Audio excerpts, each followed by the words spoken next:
really dark. It's not so bad. Anyway, chat, hello, how are you? How am I doing? I'm doing pretty good. I slept really well.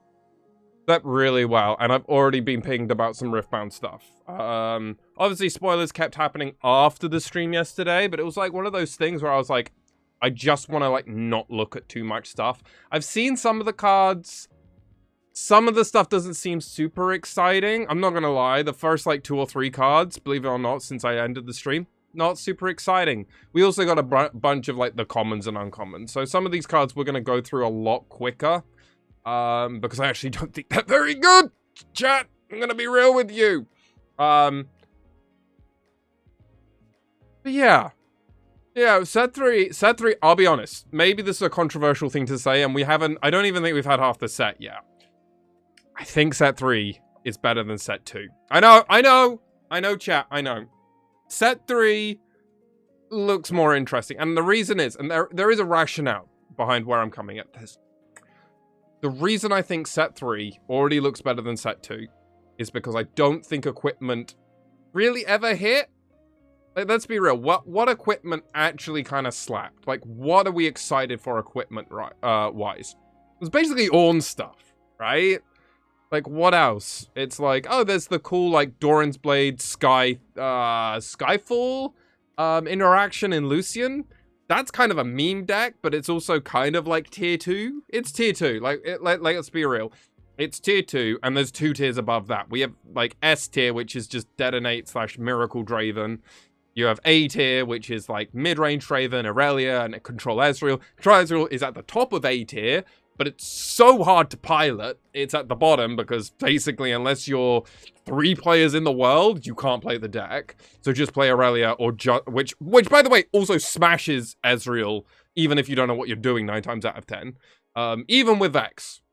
Like, Vex makes it a lot more playable, but you've still gotta be that guy. And most people aren't Alan.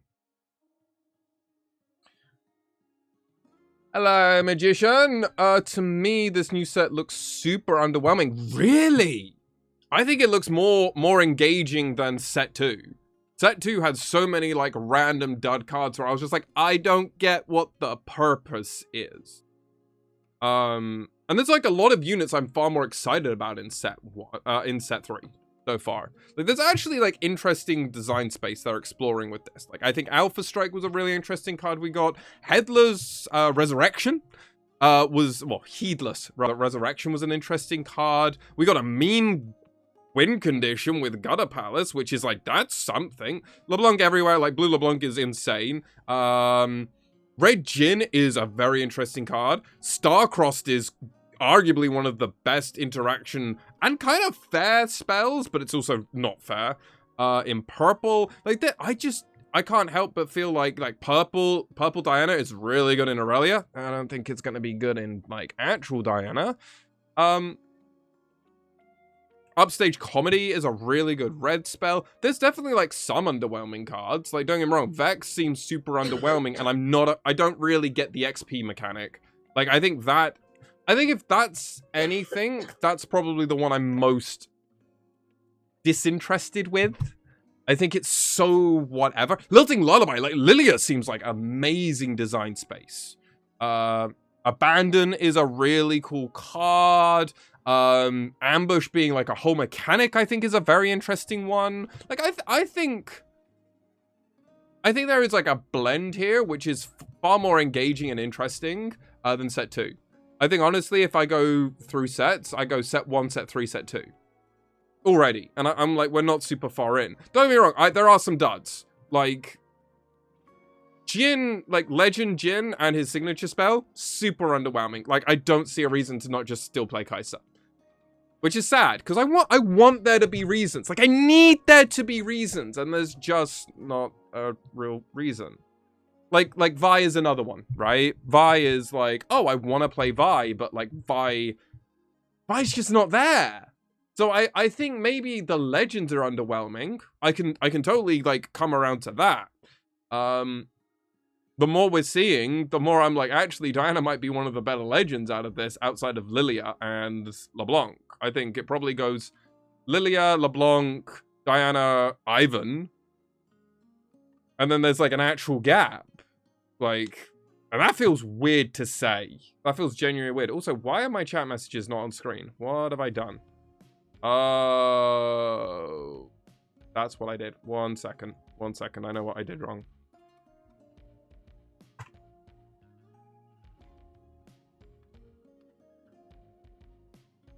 Yeah, there we go. Now we can see them on chat. Now chat messages are on screen. Maybe it's the legends being so much worse than set 1 and set 2. That makes me feel the set is under. I think honestly, I think that's a fair thing to feel. Like, there are definitely, like, Rengar is like super vanilla. Like, why am I playing him realistically? Like, I think maybe their abilities feel underwhelming. Like, the most interesting or impressive abilities are Lilia and LeBlanc, and that's kind of it. That actually it? Yeah. That's wild. No way that can be real. No way that's actually real. It is. Oh, wow, that is... Which, I mean, when you compare set 2 between Aurelia and Draven and Ezreal, like, what are the super spicy ones? I know we're going to get to look at Poppy today, so I am excited to see that. And then I'm going to have to do a full legend breakdown and actually tier list that. Because I'm now thinking off the top of my head, are there, what is the best legend? And I'm like, is it just Lilia? Which is wild to say, because it's like the ability is like, kind of whatever. Assuming the support is there? Or is it just like LeBlanc? Which is like, that doesn't feel right. Diana is super like situational if you can build the right deck around it. So, we're gonna have to see. Yo, No Rock, welcome. Lovely to see you here. How are you doing?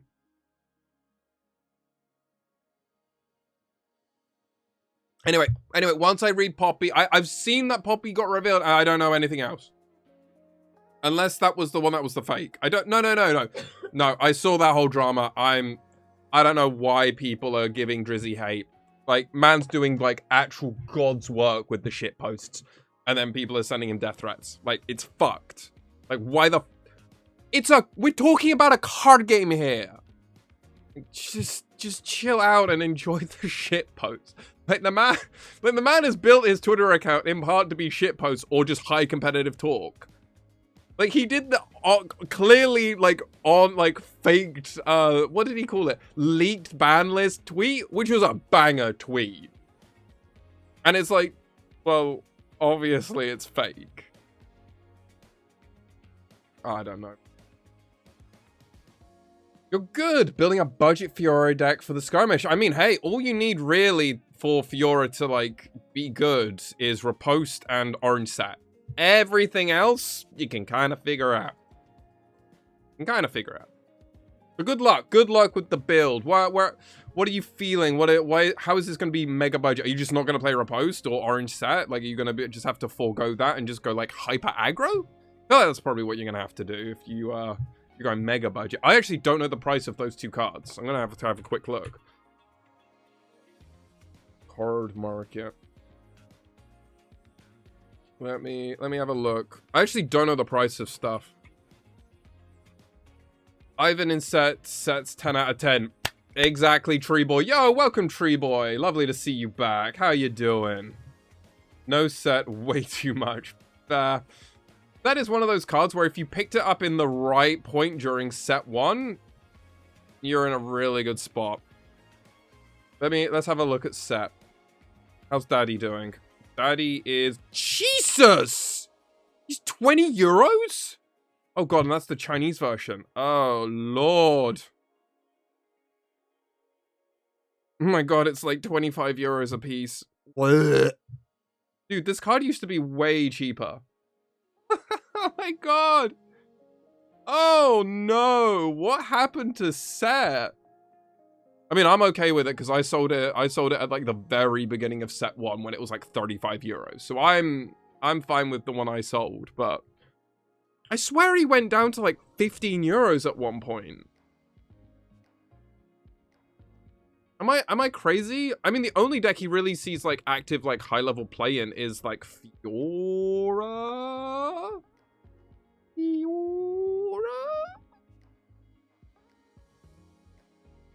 Repos.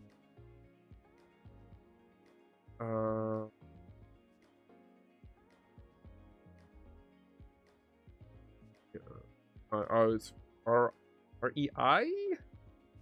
How do you spell that? Oh, it's just no R-E. Oh, okay. That, honestly, you know what? Makes sense. French word. Oh, repose. Oh, okay. This is like a €4 card. 4 or 5 euros. Oh, okay. Cool. Yeah, okay. So you could get the best spell. Oh, yeah, the best spell. You won't be playing the best unit. But hey. I mean, hey, No Rock, I don't know if you're friendly with any of your other local players. Potentially if you have a WhatsApp group or a Facebook group or something. I mean, hey, doesn't hurt to shoot your shot and ask if you can borrow the sets. That's what I do. I've borrowed full decks. When I won my skirmish with Annie, I didn't even own my Annie deck. I have since opened Kaisers and then was able to actually have my own Annie deck. And I'm still a Kaiser short. I don't even know what Kaiser is looking like. Kaiser. How much are you, Kaiser? God, you're still 40 to 50 euros. No, thank you. You need overnumber set? Yeah. Oh, you wanted to go up. Oh, have you got like a play set of stuff? I don't blame you.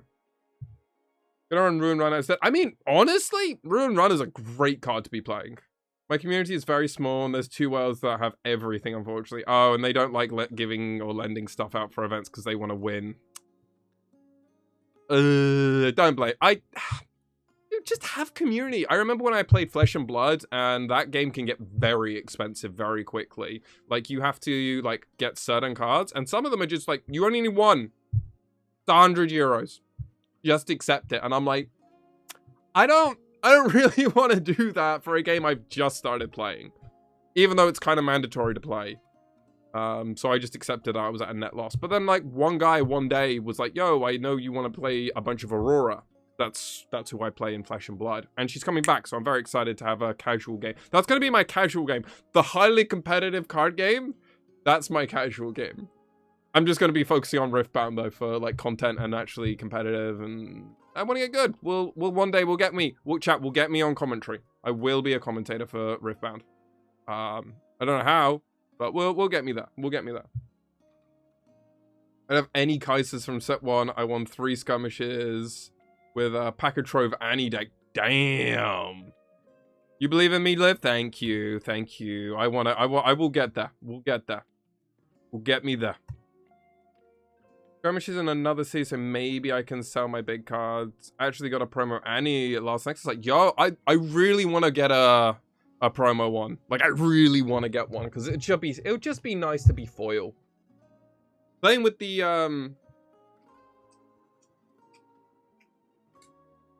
Proving Grounds one, it's like, dude, I'm playing so much of her, I would just like to have foil. And at this point, I don't think I'm going to be switching off of Annie. Like, I can't make Leona work, so I'm probably just going to, like, theory craft and get ready to just do, yeah, just enjoy Annie, and then probably just full switch to Diana. Anyway, chat! I've waffled for a good, like, oh god, almost 15, 16 minutes. How about we do what we're all here for? Spoilers. We've got a lot of cards to go through. Yeah, I think there's like 25 cards I need to catch up on. So we're going to be going through. I know some of it is just chaff. I know some of it's chaff. It's not been nice to me. I'm O10 for runes. I haven't had any runes in any of my Nexus Knight packs. My Spirit Forge packs, I've opened like 2 boxes and I haven't had a single overnumber. I haven't had any money cards. It's honestly, Spirit Forge has been awful for me. But the thing is, I do take it in stride because Origins was so good. Like, I feel like I'm probably now at a net neutral with Riftbound because because Origins, one, I won a lot in Origins. So, and I wanted a good time, so I also got like 3 boxes. I ripped all my boxes. I sold basically all the money cards. The only money cards I didn't sell were like cards I wanted to keep. Like, I got lucky. I'm not even gonna lie. So when I hear people get really good payout, I'm like, it's fine. Oh, none of your PG cards were good? Oh, God. I mean, yeah, no, I mean, you got flashes. Flash is like the reason to play Proving Grounds. I'm still sad that in the Nexus Knight packs for Spirit Forge, there wasn't like a GG easy flash. Like, just get, like, everyone would have loved that. Everyone would have loved that. Just have a random card that's worth like 300 euros. Like, people love that shit. I mean, one of my friends at my locals, she opened a GG Easy Teemo, and then this week, I'm not even joking, chat. She works as a piercer, right? Someone gave her a tip in a bunch of coins. One of the coins is a 2 grand coin. Like, it's just like got a skull on it, and it's like a special promo coin from like 2016. The customer didn't realize, they just gave them this 2 grand coin. I'm not even joking. UK currency is stupid. Anyway, tangent aside of random people earning massive quantities of money through, I don't know. Let's look at spoilers. Let me just get there through the community server so I know exactly where I was yesterday. So the last card we reviewed yesterday was Sacrifice. The last card that in the set was Alpha Strike when I went offline. So we're gonna be starting with Hunter's Machete, which honestly came out not long after I actually closed my stream, but we could start here. We'll start here. There we go. There we go, chat. Let me just make sure I have chat actually loaded in. There we go. There we go. Right. So, Struggling. Getting there. Ready. Cool. Right, let's pick up. So, Hunter's Machete is a gear, equipment, obviously. An orange card, which has equip for just 1 orange power. It gives Hunt, and it gives 2 might. So Hunt reads, when I conquer or hold, gain 1 experience. So this is like, enables Hunt, but it also allows units which already have Hunt to be like Hunt 2, Hunt 3. I mean, this is an equipment that really comes down to the idea of, is Hunt good? Now, 2 might is like not terrible. It's like Doran's Blade, right? Doran's Blade Riftbound. So Doran's Blade is 2 for 2 might.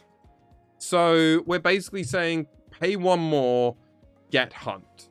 So if you just strictly want the might, it's a strictly worse Doran's Blade. But if you actually want to have the Hunt ability, it's not too bad. And this is where the card evaluation comes down to, is this actually good or not if you want Hunt or not? I obviously have been very vocal so far in a lot of my card evaluations that Hunt and the experience mechanic is not hitting for me at the moment. But all it takes is like a Kha'Zix deck to absolutely pop off and really abuse Kha'Zix mechanic of either just buffing or just moving things around. And maybe like Hunter's Machete just allows you to go over 1 or 2 extra Hunt to gain a few extra experience, which then in turn means you just don't care. You get enough experience just to be able to abuse the fact. And 2 might push a unit through a breakpoint, right? Like suddenly a 3 might unit is now 5 might, and then you just get experience and you just get that. You just get over the hump. It also could just be the fact that it just doesn't matter.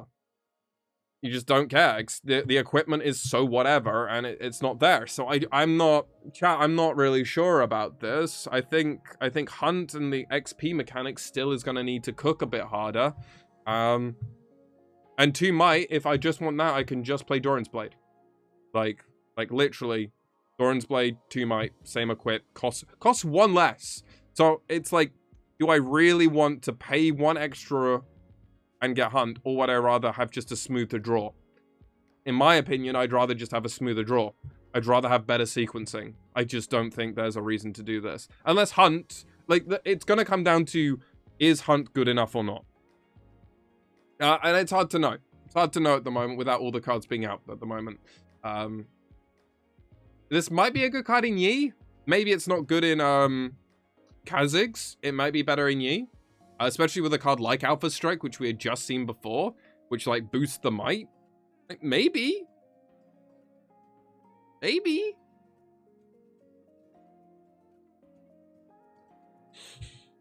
Right. Next card. Let me make sure I click. Ooh, okay. All right, we got 2 cards. It's 2 cards, but it's 1 card. So we'll just cover that. Oh, this is Jhin. This is blue Jhin. Okay, so we know Jhin was blue-red. Obviously, red Jhin is insane. Red Jhin is maybe one of the best units in the set. Yeah, no, I'd go so far to say that. Red Jhin and blue LeBlanc are probably the best 2 units in set 3 at the moment. I don't think there's anything that rivals them. Jhin lets you do fake ramp. It gives you power, which is such a hard commodity to come by unless you get gold or seals. Imagine playing 3 seals with Jhin. Like red Jhin is just so insane. And blue LeBlanc just enables so much around like her whole identity of a deck, but also probably it turns on Lilia as a deck. So this has to be really good because it's still the same cost as both of these. So it's blue, 4 for 4 might. So it's on rate. It's on rate. Champion unit, Jhin Ionia, which it doesn't mean too much. Vision. When you play me, look at the top card of your main deck. You may recycle it. So we'll see. Remember, this is about 0.5 of a card, how we value looking at the top of the deck, and if we get rid of it. If we get rid of it, it does equal 0.5. If we don't, it equals about 0.3 of a card. So if you spent 4 or more on a spell this turn, so this is just asking, remember, this includes repeat cards, chat. So, yeah. You may play me for 1 blue power. 1, 2, 3, 4. 1, 2, 3, 4 is the flavor text because obviously it's Jhin. You can just feel him like twirling the gun around, obviously, when he does it. So 4, 4, 4 for 4, and you can get him for 1.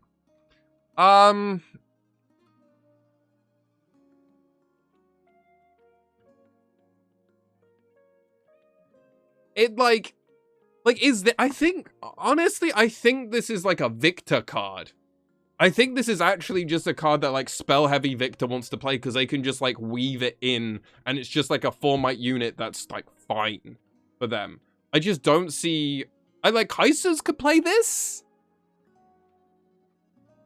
Because you can just, like, kind of weave it in? But, like, you see how I'm basically going, like, I don't see any aggro decks wanting this. I don't see Jhin... Like, I mean, I guess maybe Jhin decks could play this because, obviously, it works with the whole identity. But, like, it's gonna feel like one of those cards where, like, if you draw it and you don't have a big spell to play, it feels awful. It just feels terrible. Yo, Razor, lovely to see you here. How you doing? I don't know, man. This is kind of, like, it's a flavor win. Like, it works for Jhin as a champion. Like, his identity of always being 4 with 4 for 4 cost for 4 might, and then you get to discount it by 4, so it's free. I don't know, the power kind of kills it a little bit. Yo, Sithria, how are you doing? Lovely to see you here. Hope you're having a wonderful day. I don't know. I'm like in pain because like I kind of feel like this card might be better than I think it is because it's just going to be a free card. But it's not free. But it's kind of free. I guess if you get to play it with a spell that is... If you've been able to weave it in with a spell, the problem is the best spell that you want to do it with is what was the Jhin card that I absolutely like was just like I'm insane that they've even printed this card. This card chat.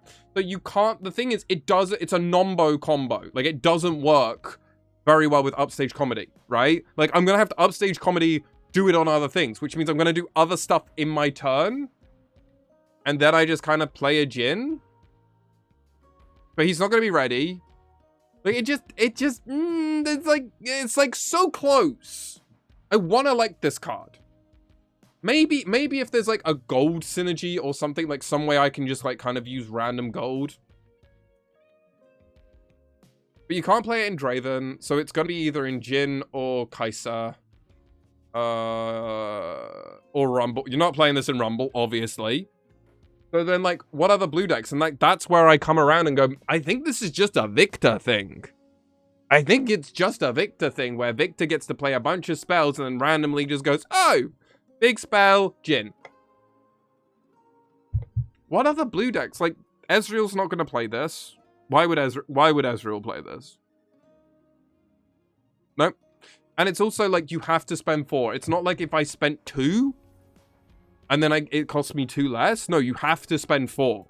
So, chat, what's your opinion? I feel like this is kind of like an interesting card, but it kind of needs the right support. And you want to play a spell-heavy deck, right? Because you want to get it for free. But the problem is, because it doesn't work with Upstage Comedy, it only works with his blue spell. It feels kind of like, it's fine. It's fine. Oh, Rock, my favorite Riftbound streamer. Oh, thank you. That's wonderful. Thank you for saying that. Appreciate you. Yeah. Nah, Jin's kind of a flavor. This is a flavor win, but I don't think it's a card win. Red Jhin just seems way better. The repeat is included, so it costs 4. Yes, exactly. It says if you spent 4. Yeah, no, agreed. I do agree with you. But the problem is, like, if I'm... Let me just reopen. Can I reopen? Reopen the closed tab. The problem is what I'm saying. What I'm saying is, Upstage Comedy, I have to play this on other units, so I can't actually ready this unit. Yes, Eagle gets me. Eagle understands my point. I probably conveyed it terribly, but that's what I'm...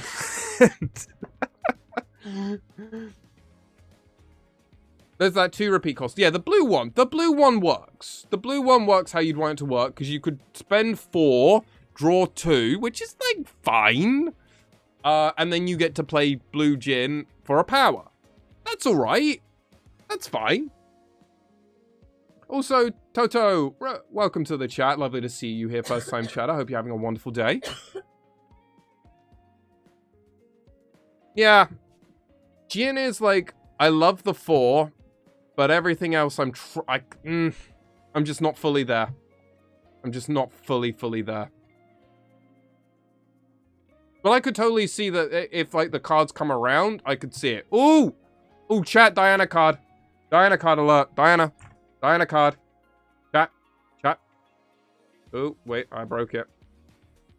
Alright, click here, and then open in browser. Alright, let's make this a bit bigger. Oh my god, it's one of my favorite abilities.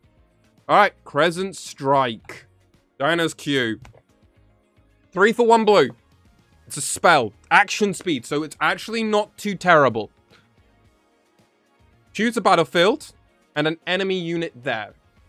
Deal 4 to that unit and 1 to each other unit there. Oh my god! Oh my god! Diana got anti-Victor. Oh, I love this. Oh my god. And you could play this on Void Gate and then just do 5 and 2. Ooh. Ooh, I kind of mess with this. This is actually a, like, good blue removal. This might be better in, Ezreal, which is making me a little sad. But this is, like, a good one. This is honestly a card that even, would you play this in Kai'Sa over, Void Seeker? Because both do 4, but 1 cycles, but 1 is anti-tokens. You probably would, like, consider. You'd consider it depending on a meta. It's a medical. It's a medical.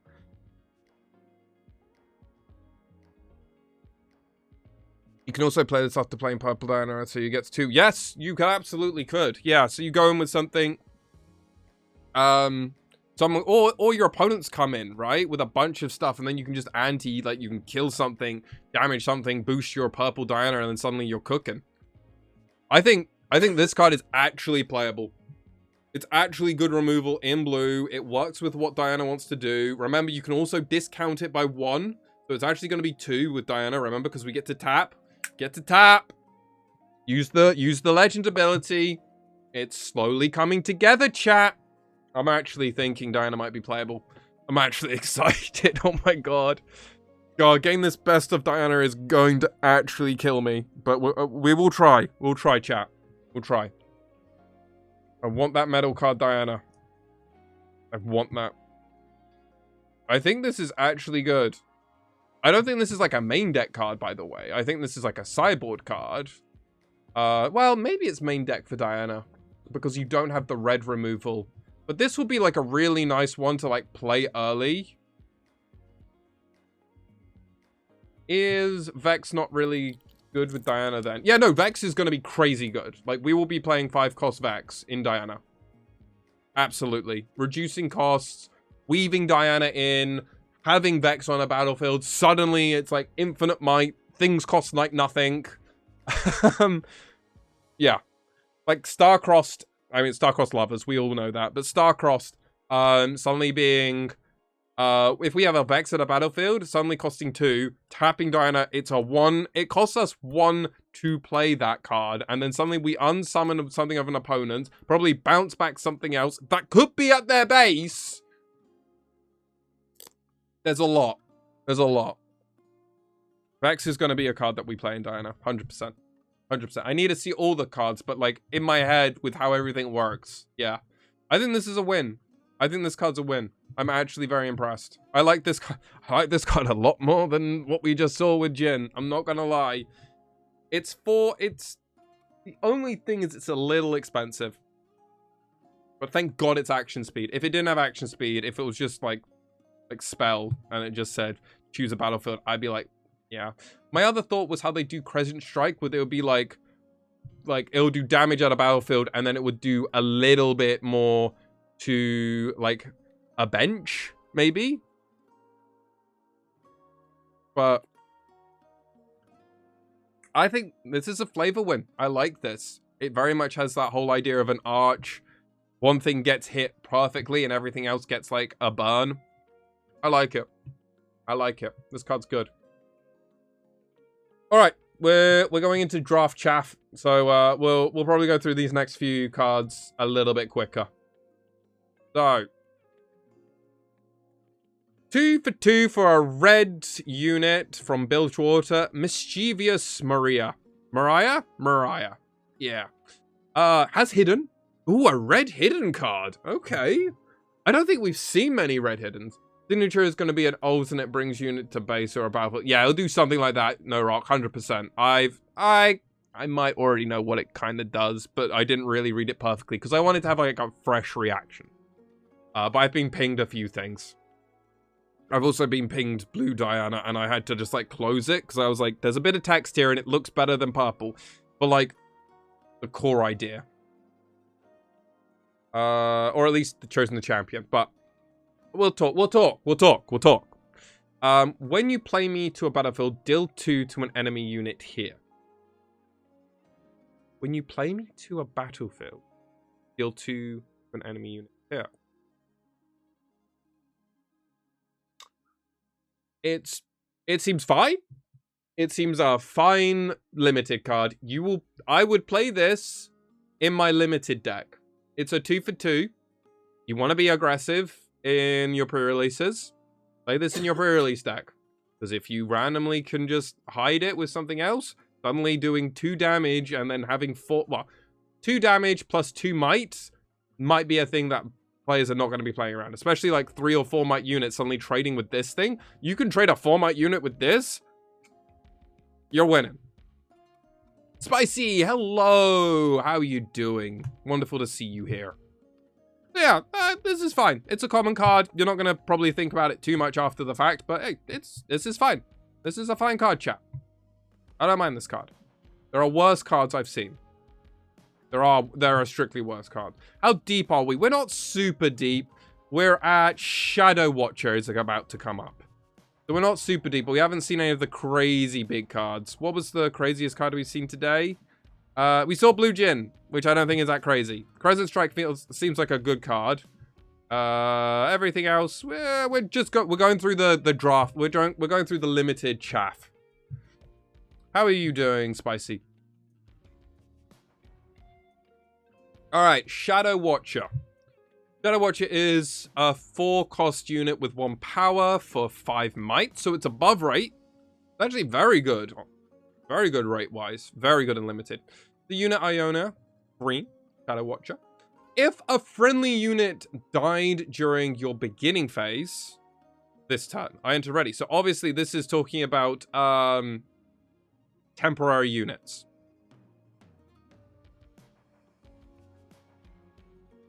This will be very good in your Lilia decks. But I mean, honestly, just playing this on turn 2, if you're on the play, is going to be a big unit that people are not going to be able to deal with. Now, we haven't seen any, like, 2-might temporary units for, like, obvious reasons. But if there is a way of having a unit come in earlier, like, a Sprite's cool, but it makes a 2 cost. I guess Sprite's cool on the draw into this, but you're not going to do this in Standard. Like, you're not going to do this in Constructed. This isn't that good for Constructed. This is far more of, like, a limited card that when you weave it in, when you're playing Lilia, or you're playing LeBlanc, because you're playing 3 colors, this is great. Otherwise, it's fine. It's fine. It's a 5-might unit that will probably beat most things in combat. I don't mind this. I don't mind this card. He's watching. He's always watching. He's at Edna Mole? No, that was the one from Incredibles. What was the slug from Monsters Inc? Always watching, Mike Wazowski. Rose. Roz. Yeah. Maybe a staple in Lilia? Maybe. I could see that. He's fine. He's a common card. So he is going to be one of those cards that you don't really think about too much after you've, like, opened a few boxes and then that's it. But he's better than, like, other stuff. Don't get me wrong. All right, next card. I think that I'm not going to spend too much. Has there been more temporary support? Not that I've seen so far. Not that we saw yesterday, and nothing really of too exciting yet. That doesn't mean it hasn't come. That was like the first support thing. Obviously the biggest support thing for temporary was Blue LeBlanc, which probably has the best base artwork in the whole set. I'm pretty sure you were here for it, Spicy, weren't you? Like, Blue LeBlanc is just like, this is a breathtaking artwork. Like, this is just, what the fuck? We got spoiled with this. Yeah, you were here. So this is like the best support we've had at the moment for temporary. But like, this is like pretty good. But obviously you want your stuff to die. So it's kind of a nombo combo here, right? So like, Shadow Watcher doesn't really work. Because like, you don't want your things to die because you want to play LeBlanc. So you can always have them forever. So it's kind of pulling in 2 directions. Same cost as well. 1 power more. Anyway, next card. No Rock likes this one. All right, let's have a look. 2 cost for a 2-might unit, so it's on rate. It's a unit for Freljord. Iceveil Archer. When I attack, you may pay 1 to give a unit -1 this turn. So this can be comboed with Diana.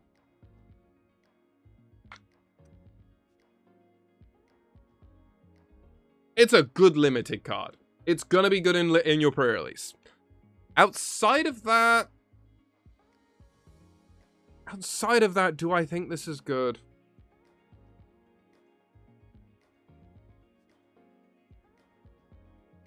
I don't feel like this is a constructed card, but it does break a lot of breakpoints where suddenly, like, the problem is, like, a lot of units go 2 might, 4 might, right? We are currently go 2 might, 4 might, 6 might, boom, boom, boom. And then once you go above 6, it goes 7, 8, 9.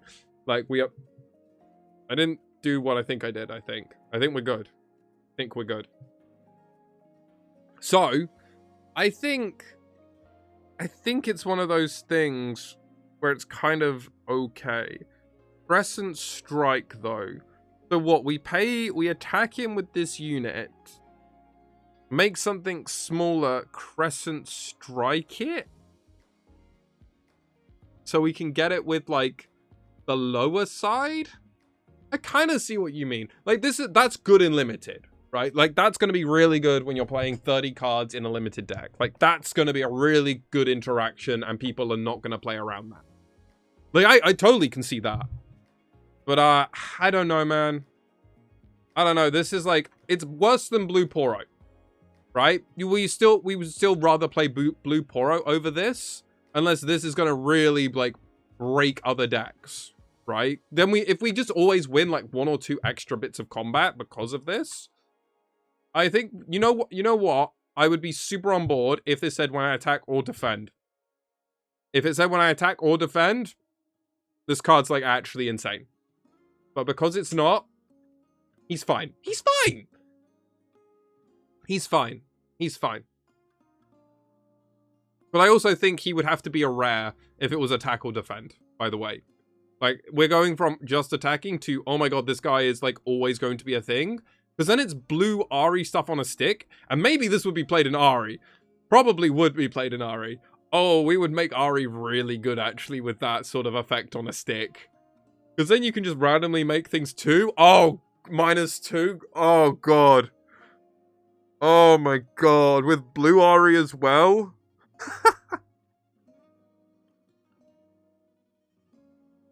Oh, I'm kind of glad it doesn't. I'm actually kind of glad it doesn't. I might have cooked a bit too hard there. I made something I don't want to see. The Ahri package would well and truly be there. Oh, I might have made Nightmare's Day a bit too good then. Thank God his Foxgull isn't that good. Anyway, let's move on. Let's move on. There's not too much more to say on this. It's a fine card. I don't mind it. I'll probably give it a average rating when I do my rating spring. Righty then. Which is going to happen next Thursday, chat. Next Thursday. Next Thursday is the rating stream because every card will be out and then we'll be rating every single card. Righty then. Next card on the agenda. Demacian Diplomat is an orange 2-cost unit for 2 might. When you play me, gain 1 XP. Okay. So, unless we're finding ways of flickering him around, it's fine. There is the other 2, it's a 2-cost orange unit, I think. What was it? Yeah, 2-cost orange unit, the Gem Hand Hunter. Which obviously has Hunt. It's a 2 for 2, which hunts, so when I conquer or hold, I get 1. But also has the level 6 thing, so if I have 6 experience, it goes to that. And I swear there was another one. Oh no, crowd favorites are 3 for 3 with Hunt. So this is at least a way of getting like consistent experience. Where you don't have to work about it. Yeah, flickering. Yeah, orange doesn't have flickering at the moment. Till it gets access to purple. So set 4 is where some. See this is the interesting thing, Spicy. At the moment, no. In the future, yeah. And we're just gonna be in that spot right at the moment where it's like a lot of things. It's probably not gonna happen, but in the future, this card could be real. It could be garbage. I don't think this is what you're gonna do in orange purple. Well, actually, no, we already have orange purple in Kha'Zix and stuff. And I don't... Maybe you could. Maybe you could do this with, like, Kha'Zix. You could do this, so you play this with Starcross, so you could, like, flicker in and out. This one, and... what's the other ones? Fizz, Ezreal, Mind Splitters... That's like some cards. And if you build enough of your deck where it just has, when you play me effects, you're just always going to get value. I don't know. Hello, Liv. Hello. How are you? Lovely to see you as always. We went over it yesterday. Purple gets all the identities and all the other colors. Yeah. Yeah, no, we did. We did. If you could just pair it with purple, suddenly a color can be good. You're good. Lovely to hear. How are you? I'm very well, thank you. Had a lovely morning, very chill. And now we're just catching up on all the spoilers I missed. There are like 20 plus cards. It's crazy. And I did a little bit more work on my Discord server. I don't know. I think I've still got broken things. I'll need your help with that. Right though. This is the Martian Diplomat. Outside of being a 2 for 2, it's whatever. You'll play it if you're playing a heavy XP deck in limited. Otherwise, you probably won't play this card. Next card, next card, next card. Yuumi just got revealed. Awesome. All right. Well, let's see if the cat the cat, literally the cat of League, or the cancer, the parasite, depending on who you are. Right, what have we got here? We've got Walking Roost, which is a purple 5-cost. Parasite. Catasite. Catasite, that works. I was wanting her to be gear. She should be. Oh, well. I'm disappointed she's not a gear. Yeah, continue playing. I've never had YouTube ask if I actually want to continue playing. That's a new one. Walking Roost is a 5-cost for 6 might, so it's above rate Shadow Isles unit, which has deflect. Jesus, where's the downside here? When you play me, choose an opponent. They play a 1 might bird token with deflect. Okay, so that's where the downside is. You're getting an above rate unit, but your opponent gets to have a 1 might unit. I think this is fine. This is like a really good limited card, which will probably not see any constructed play. But you are definitely playing this in your purple limited decks. And I think if you're just playing purple as a splash, you play this. Like, there's almost no reason not to. Unless you have a horrendous amount of spells that target your opponent. And then you're like, actually, I don't want that. You went to locals last night, yes, with a Victor token spam for the first time. 2 Oda Jacks, and 2 over Satima opened 2 Spirit Forge. Jeez, you got paid Outlive. Well done. Congratulations to you. Good for you. If I was going to play in locals, it would be today, but I'm actually just going to stream. Stonks, yeah. I mean, the Spirit Forge all arts are beautiful, but I think I'm going all in. I think I might sell like my set 1/1s, which is like, I don't know if that's correct to do. I might just leave myself with 1 of each, but it's just because I really love the set 3 ones. Like, set 3 might have my favorite ones. Like, I've brought it up so many times, but these are so beautiful. I think I'm covering the body rune. I am, yeah. But like, this is, I need these runes. And then I'll be a very happy camper.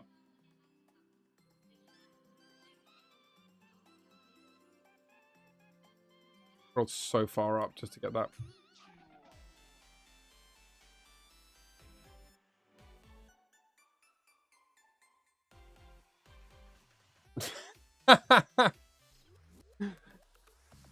What do you do, Lev? What do you do for work? That blue and green are it for me. Absolute. I mean, the purple is what I need. I need the purple. The Baron Pit with how it looks. Ugh.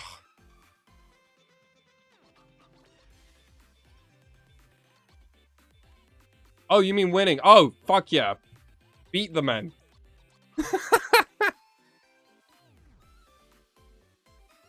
Oh, you're a software dev. Yo, that's cool. I can't really do software. I don't know how to code outside of like very light vibe coding, and I understand that I know nothing. And I'm very much aware of my limits. Software dev is one of those things that coding scares me. Alright. Whoa, this is a scrutinizing sergeant. Yellow. Okay, I'm here for this. I'm used to being around too many men. I honestly, as a software dev, I'm not surprised. Yeah, you must only be around men. Which is like, hey, you must have resilience of an actual soldier. You just deal with that.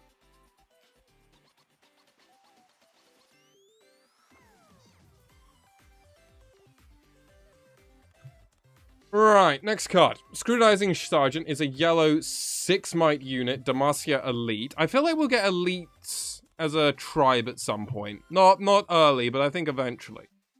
6 for 6, so it's on rate. When you play me, gain 1 XP for each friendly unit. Holy! Okay, so this is one of the good ways of generating a bunch of XP. The problem is, it's in yellow. So...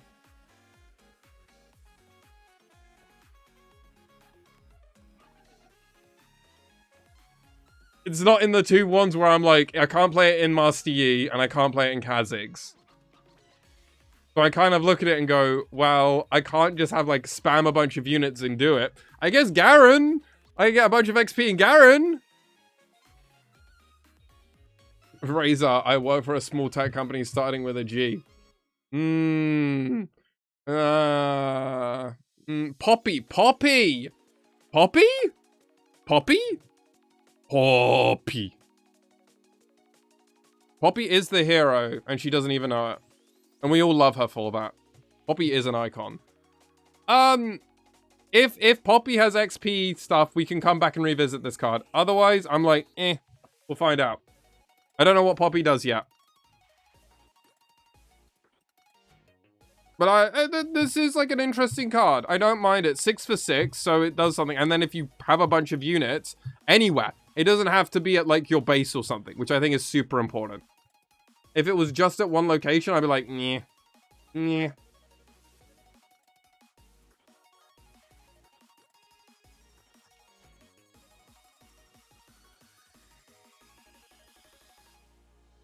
Alright, next card is a battlefield.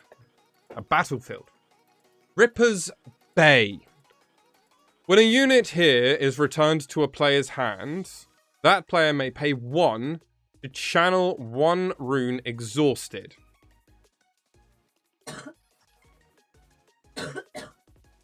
When a unit here is returned to a player's hand, that player may pay 1 to channel 1 rune exhausted. So it works... it works really well with purple.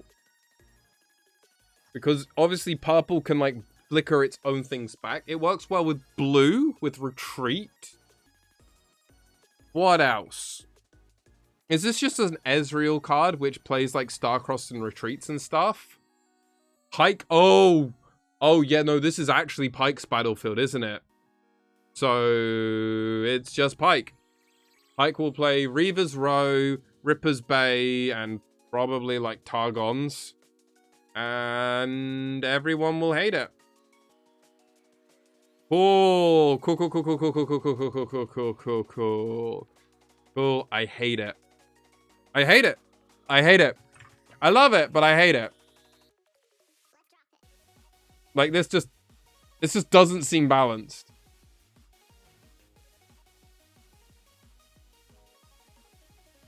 Thanks, I hate it. Yeah, that's me.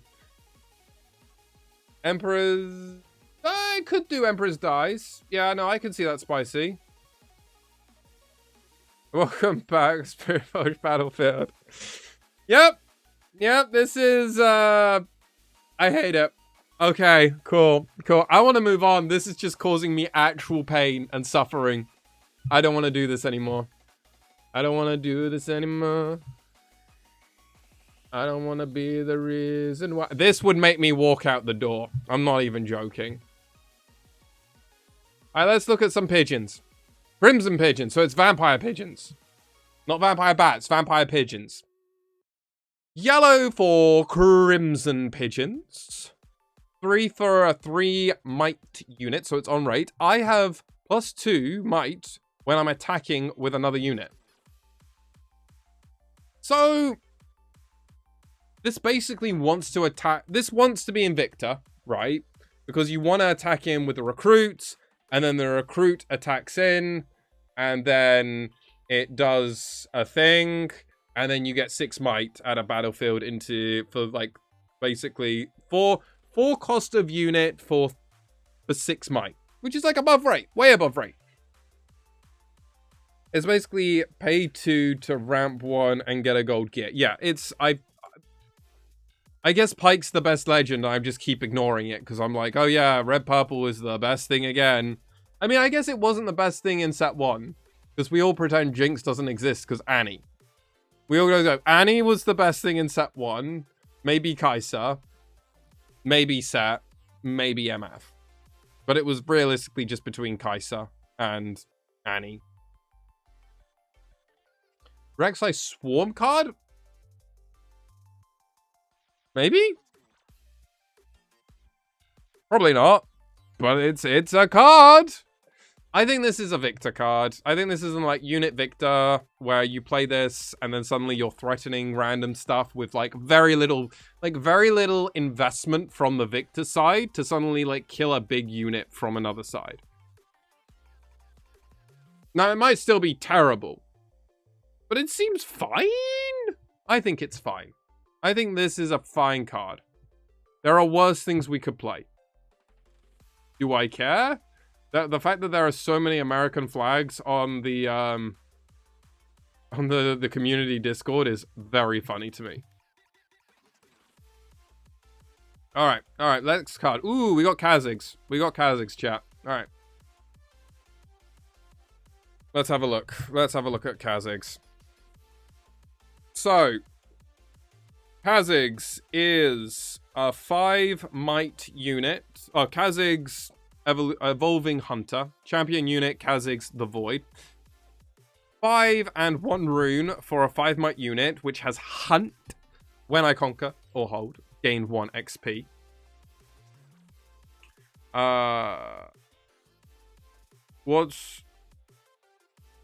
It's the CM one. What's the CM one? I played a guy... The guy I played my Rumble deck into told me he went to this Riftbound Discord and found the Rumble main section and custom out. That's just weird behavior. It was already revealed on the channel. Oh, in the first one. Oh, have we seen this? I think we might have seen this. 5 for 5. It does feel familiar. I feel like I did this day 1. When I attack, you may spend 3 XP to deal damage equal to my might to an enemy unit here. This is like good in Kha'Zix.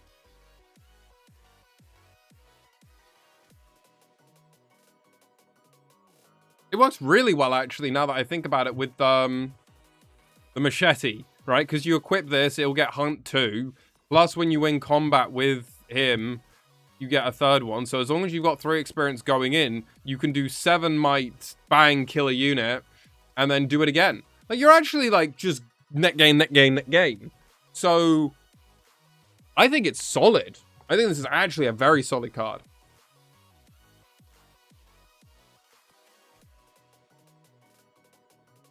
Yeah, no, I think this is fine.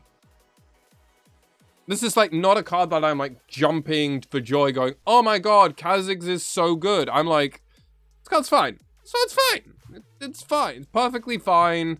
It does a very interesting thing. It works really well with its legend. I'd need to see what purple Kha'Zix does. Like, before I can make any true assessment on, like, which I think is better. This is just an on-rate card that kind of does some stuff. Which is like, hey, that's good. We like that. We like a card that's on rate.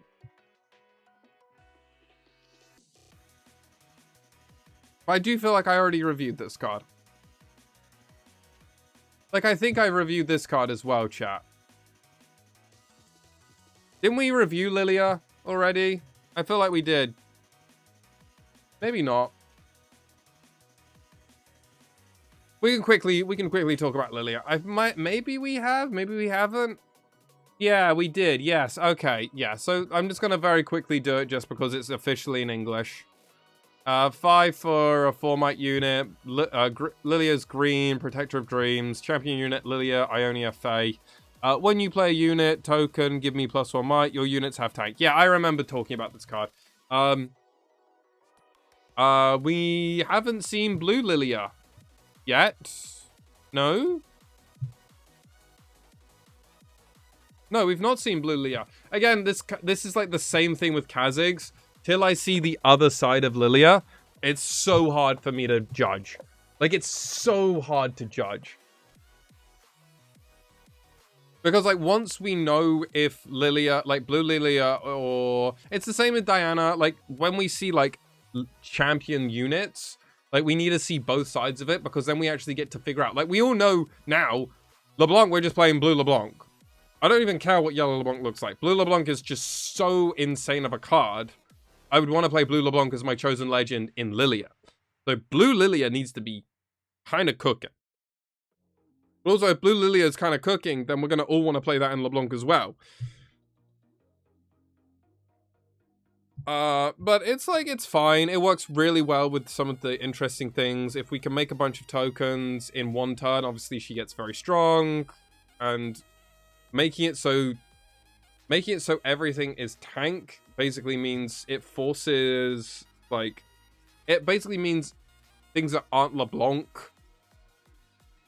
get to hide behind the tokens, which is what you want to do. You want to hide behind the tokens. We just need good token generation. Because at the moment, we haven't got insane token generation. Lilia herself will help make tokens, but we need some more. We haven't got that. We haven't got that at the moment.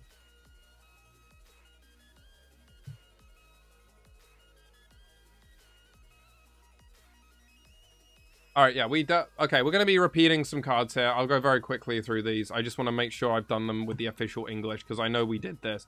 I know we did a few of these already. These are like the Chinese ones. The list is a 1 cost purple gear. As you play, name a tag, which is why I always go through name tags at the moment. Give a unit -2 this turn. It's a sideboard card. What you'll do is people will build decks, and then if you're playing a purple deck and then someone's just doing everything over and over and over again, like Ionia, or they're Fae, or they're From the Void, or it's Noxus, or whatever, or Demacia, you just say that thing, and then you get to just make things smaller. The fact that it doesn't have action or reaction speed basically makes this card kind of unplayable, but that was my assessment last time around. Hugo! Hello, hello. Wonderful to see you. Yes, no. The list, I think, in general, is going to be Garbo. But, I mean, it's a card I want to just very quickly talk about. Another card that I think will be Garbo, at least at this moment in time, is going to be Cursed Sarcophagus, which is a purple gear for 1 power and 4 cost. When you play this, you can banish, actually, when you play this, banish all units from your trash. You don't get a choice. But you do gain tap, play a unit banished with this. You must still pay its cost. If it gave a discount, if it had action speed, if it just did something in addition to letting me replay things again, it would be pretty good. But at the moment, we're not there. I'm just not there. No, I haven't. No, we've not gone in there yet with Yuumi. People have spoken about Yuumi. Liv was asking about Yuumi as well, but we will get to it. We'll get to it. We're just going through the list as chronological order. But yeah, this card seems kind of whatever. I'm not going to say it because I already did a very long deep dive on this in day 1. And I think a lot of you have already heard my thoughts on that. Seems kind of good in Jinx. You know what, Skyrim? I can see that. But we definitely need to see some more stuff to see it. And as the set's currently playing out and how a lot of purple decks and other decks are playing out at the moment, the Sarcophagus is kind of just like, it's just a win more value engine. And maybe like if you get control purple mirrors, this could be really good. But at the moment in time, like, it's kind of fine. It's like a one-off sideboard card that you'd play.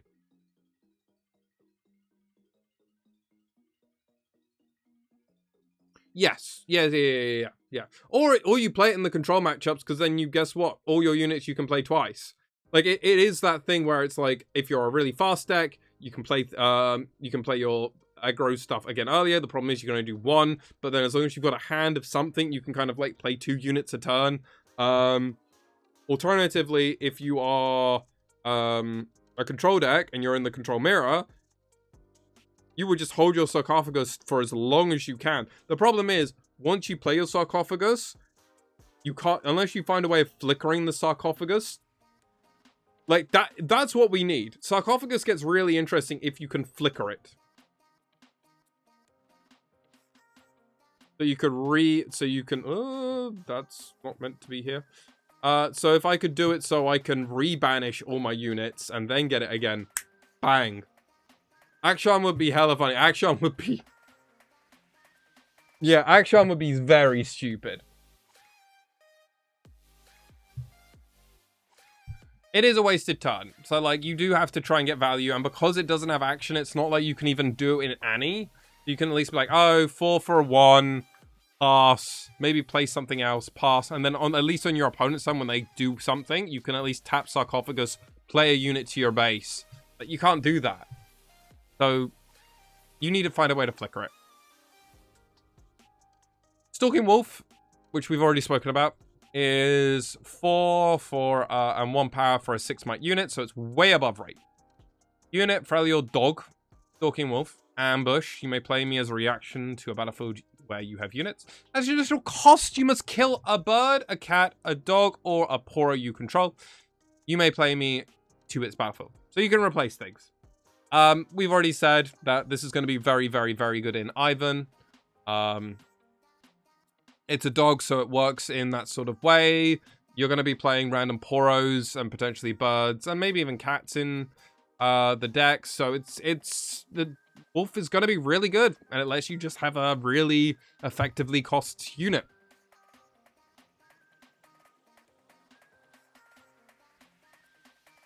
It's a good dog.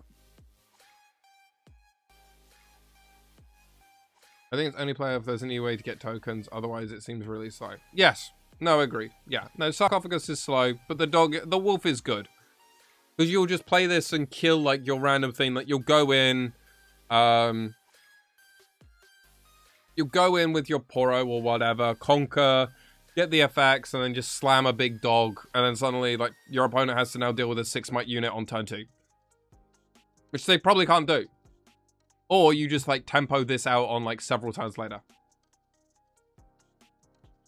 I imagine it's Lone Poro. Yeah, I mean, Lonely Poro is Magical Christmas Land, right? Because the Poro recycles itself. You get to play this, and you don't lose anything. And then, yeah. Wolf is good. Wolf is a genuinely good card. Alright, yeah, we are literally going through the gauntlet of cards we've already seen. But, I mean, I'll do it for a split second. Probably the best legend in set 3. Blood Harbor Ripper. He's a purple-red pike legend. 1 and tap him. Return a friendly unit. Add a battlefield to its owner's hand. Play a gold. Token exhausted. Just through your combat. Works insanely well with Ripper's Bay, as we've already mentioned. This is a stupid card. I'm not going to say much more because we've already talked about him in depth. But, yeah, Spicy, you're on it. Like, purple red, good? No way. But I think this is the best unless LeBlanc or Lilia somehow overgo it. But we need to see more pike cards. We haven't seen the pike units yet. Or at least I've not seen it.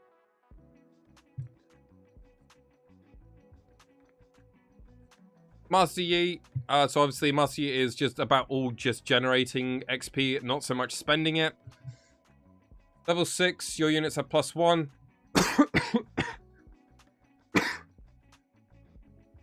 Level 11, your units enter ready. Really good if you can find a way to get level 11 very quick.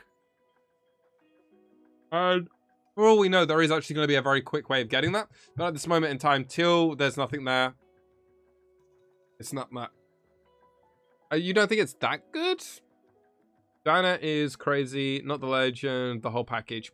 I think the package for Diana could be there. Alpha Strike helps a lot. It does. Absolutely it does. But we are happy Diana's scary, because I'm gonna be Diana Gaming. We're gonna become the world's greatest Diana player. Just watch me, chat.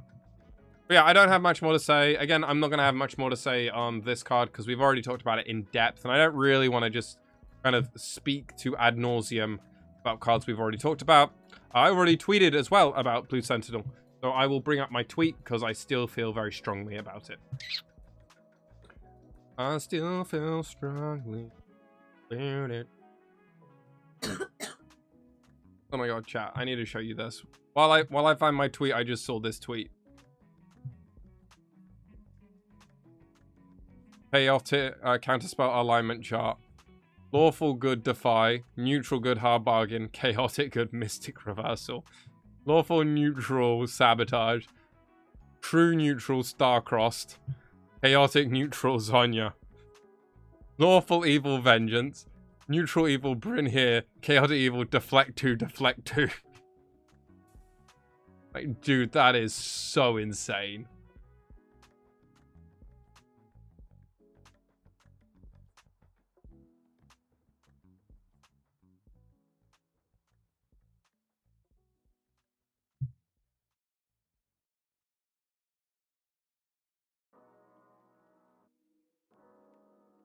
Yeah, everyone's Diana Gaming. People in my LGS chat are Diana Gaming already. Really? I already have gone to LGS to ask about set 3 more Unleashed displays.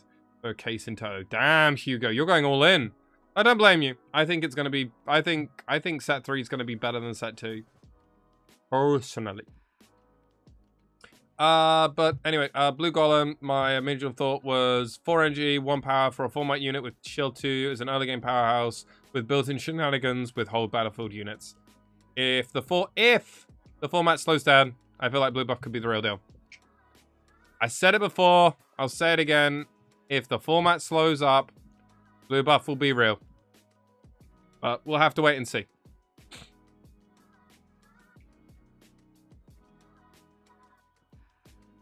But I mean, Spirit Forge has been a money sink for me, but it was definitely better. Ari scored 4 points. Yeah, I've seen that one, Razor. I've seen that one. Where I mean, if you do that, then it's Magical Christmas Land. But we are also hoping that our opponent doesn't do anything for a full turn, which maybe they don't. In my opinion, this needs shield, but hey.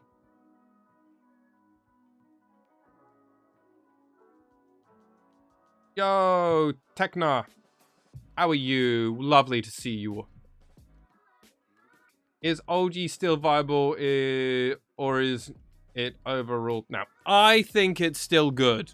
I actually think OG might still be good. I think Alpha Strike might just make it better now because you can be a defender and then Alpha Strike with the additional might, which just might be better.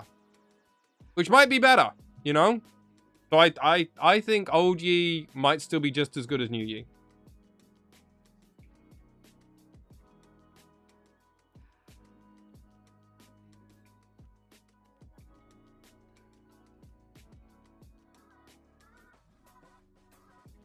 Oh, I mean, yeah, we have to play the Ahri, the green Ahri with the blue buff in Ahri itself.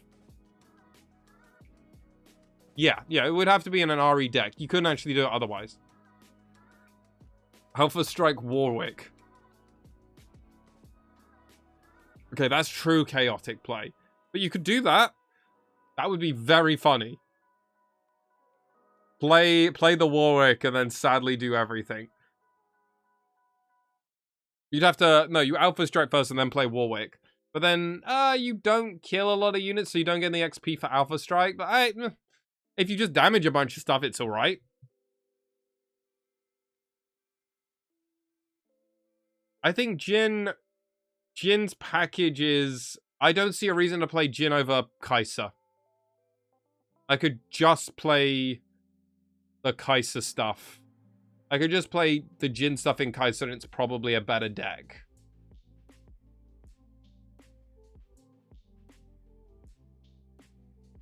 But yeah, anyway. This is whatever. I don't care. This card I do care. This card I care about, chat. This next card I care. I care about because it's a poppy card. Keeper's Verdict, one of the coolest ultimates in League of Legends, has now come to Riftbound. 2 for 2 cost signature spell Poppy. So this confirms Poppy, which is nice. We wanted Poppy. Action speed. Choose an enemy unit at a battlefield. Its owner places it at the top or bottom of their main deck. Oh! Okay, it does the true effect. I love this card. I love this card. This card is... this card's crazy. This card is so good. Rebuke but better. It is rebuke but better. I love this. I love this card. Like, this is just so... So this is one action speed, so your opponent could play a big thing. If they get it to a battlefield, we're gonna just be absolutely cooking. No Lollipop Poppy is an L, maybe a future state. Yeah, it'll be like a set 4 thing, right? It'll be an overnumbered set 4 Lollipop Poppy. They're not gonna miss it. And they should use the old artwork. Lollipop Poppy. Oh.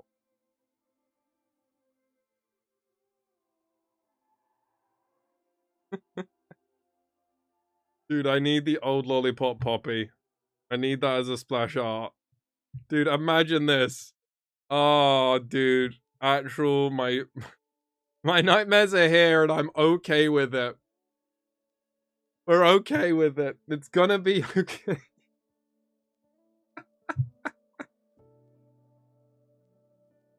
Oh, dude, I'll be so happy.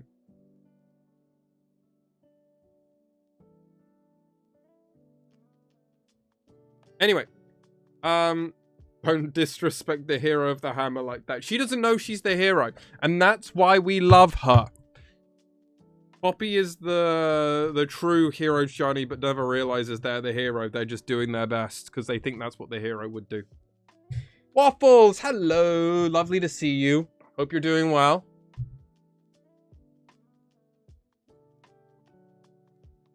So, this card's great. You'll play it as a 3-of in your Poppy deck because you're playing orange-yellow. So you need help. And this is a great card. It's effective removal. You don't unnecessarily give your opponent actually a good spot. They have to make a difficult decision if they want it. You also stunt their draw. So if you know they need to draw something, you could just give them a 2-might unit or a 4-might unit. This is great. This is great. This is a great card. Do you think seals will be a thing in Poppy? I don't know. You're probably still playing Orange Set because that Orange Set is great.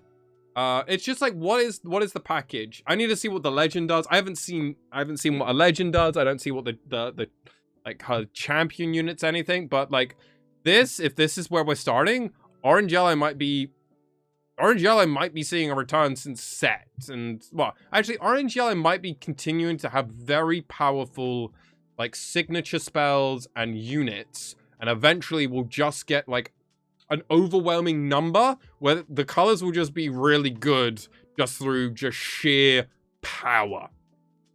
But this is an insane hammer. I think this is better than Set signature spell, but it's slightly worse than Riposte, but it's very close. I think Riposte and Lilting Lullaby are still better, but this is like probably my 3rd favorite signature spell. Like in raw power. Like this is insane.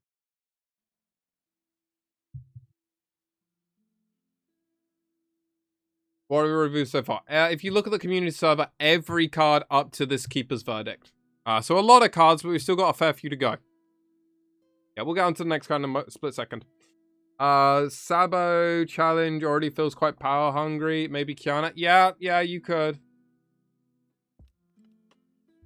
Oh, talking about Pyke. Talking about needing some legends to have a look and see and figure things out. He's underwater, because of course he is. Pyke is a champion unit Pyke. 3 for 3. Pyke returned, because we all know he's dead, and now he's back. Blame... oh, God. You can play him hidden, which is interesting. So you could play him in Teemo as well, remember? He has backline, so he has to be damaged last. Once each turn, when an enemy unit dies while I'm at a battlefield, play a gold gear, exhausted.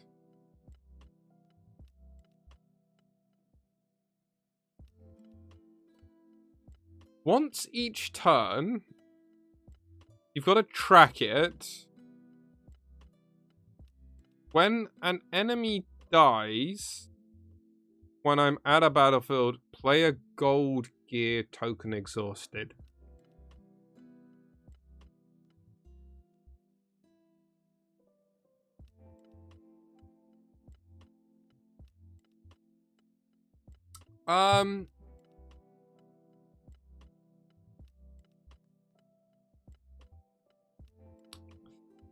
It's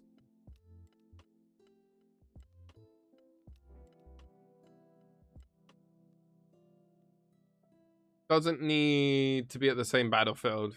No, you could just have this at your base. While I'm at a battle. Oh, you can't have it at a base. It has to be a, like, that battlefield or a different battlefield.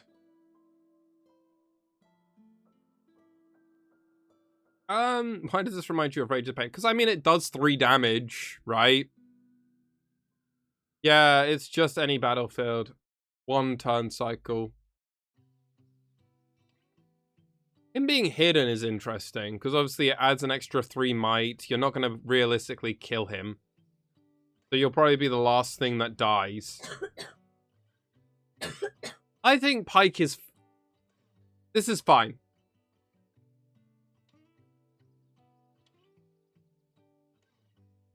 Yeah, Pike is going to generate infinite gold. Beyond that, I don't feel like Pike is actually super special. I'm not blown away by this card. This is probably the sort of thing that you play in, like, maybe Pike decks. But even so, I'm like, I don't feel like this is, like, really that exciting. I think it's whatever. I'll be honest. What's this? Not a piece of meat. Let's turn him sideways. Done. Oh my god. Okay, I will... Okay, I'll do this when I get this, but that's a wild edit I just saw.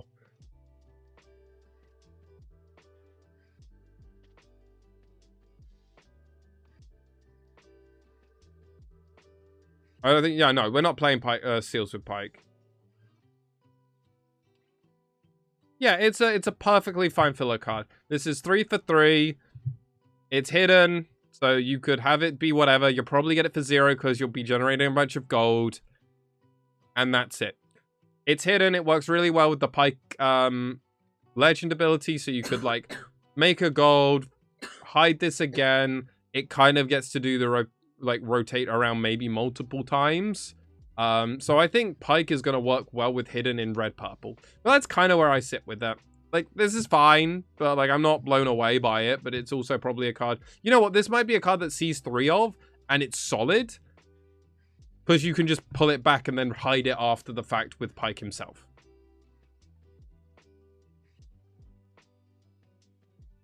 Yeah, 2 gold. Yeah, exactly. 2 gold with Pike himself. Alright, let's have a look. What is this monstrosity? When you see fresh beans, you'll see the combo. I don't think that it will be there, though. Okay, we'll see. This is a monstrosity of a card. 8 for 2 power, 8 might, unit, Targon, dragon. Okay. When I conquer, give a friendly unit plus 8 might this turn. So this will be great in Dragon Tribal.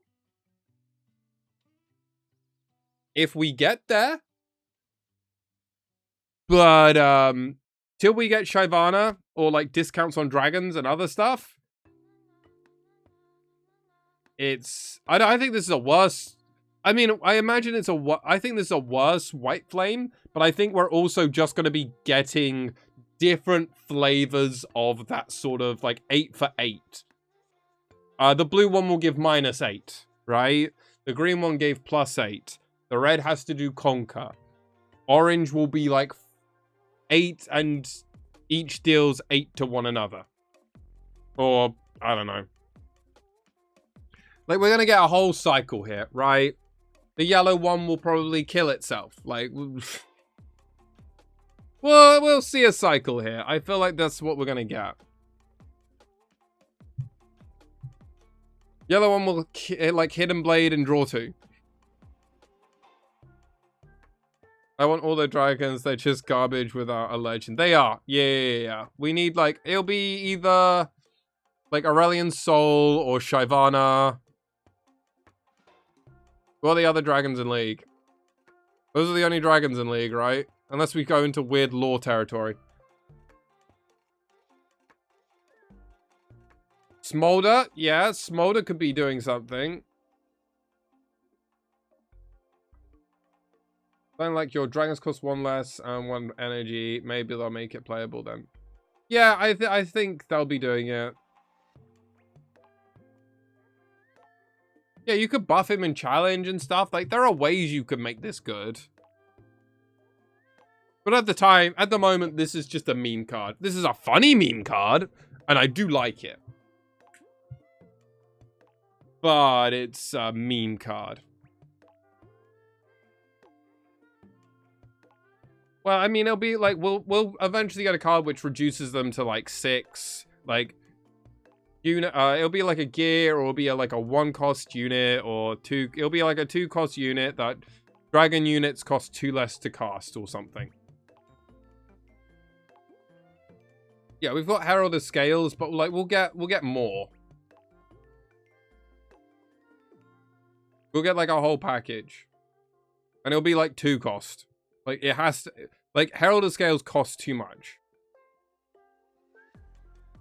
But we'll get more effects like that. Like, I feel like that kind of leads us in the direction, right?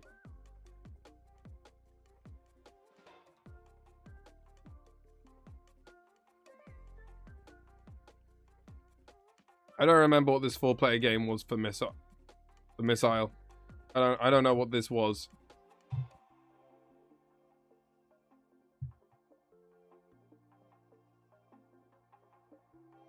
Oh, the hop. Yo, yes. Yes, and it was a judging nightmare.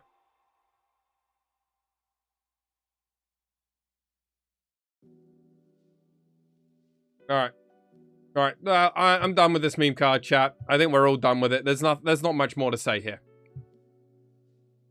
But we got a tree man to look at. Ivan is here, chat. Not good. I know. It feels bad. If it's sad. But Ivan looks maybe good. Well, maybe not. 5 for 1 power. Ivan the Nurturer is a champion unit. Ivan Ionia. And he has 4 might.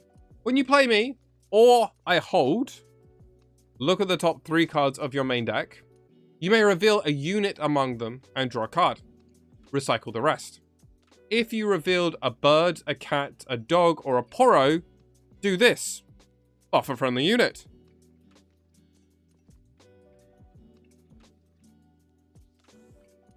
I think this is actually a bit playable. And when I mean a bit playable, I think this is going to be like one of those cards that's just value, right? Like, you get to play him, you find another one, and then you do that. You'd rather play Karma? God, that's a card I haven't thought about for yonks.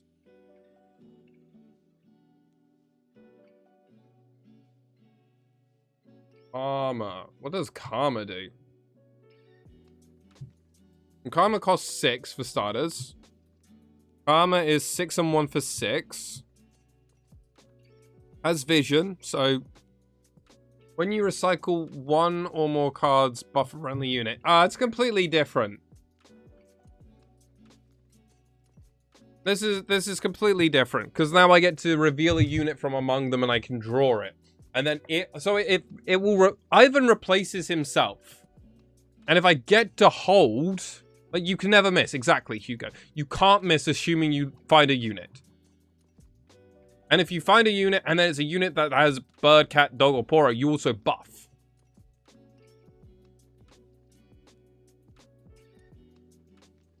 Vex card. I mean, Razor, you're going to have to work really hard to make Vex good. Why wouldn't you just play Aurelia or Yasuo? This could also be pretty good in Ahri.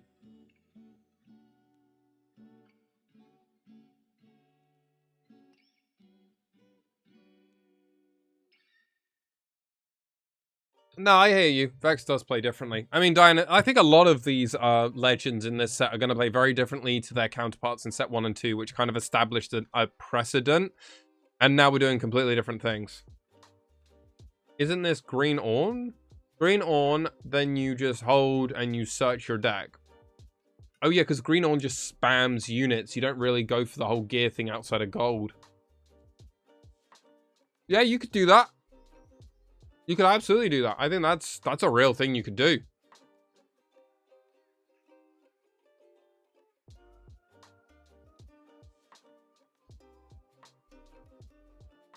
I like this card. I think this card has a lot of potential with it.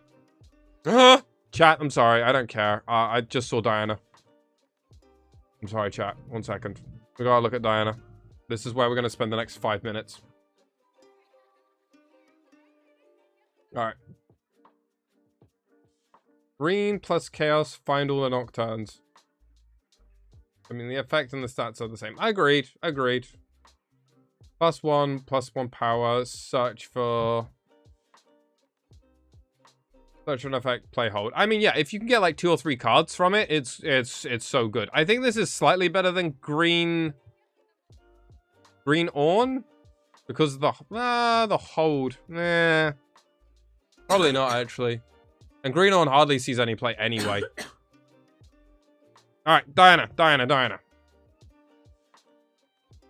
You search your whole deck. That's, honestly, Spicy, that's more impressive.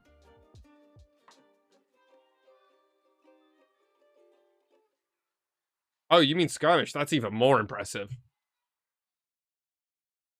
Diana is a 3-cost, because the opponent was Teemo. Oh, well, they weren't playing a real deck.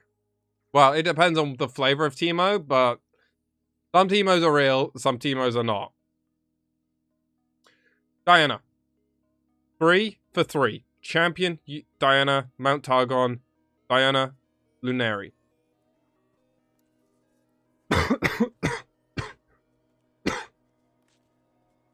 When a showdown begins here, you may pay 1. Right, that works with her legend ability. If you do, predict that you can look at the top card. If you don't like it, you can put it to the bottom. Then reveal the top card of your main deck. If it's a spell, draw. Oh, so you get to predict and then do. So if you find a non-spell card, you can get rid of it. And then if it is a spell, you just leave it on top and then you draw it. Yeah, this is insane. This is what you play in Diana as your chosen unit. This means you always have something to do on the draw. This means on your turn 2, you also always have something else to do. This is great.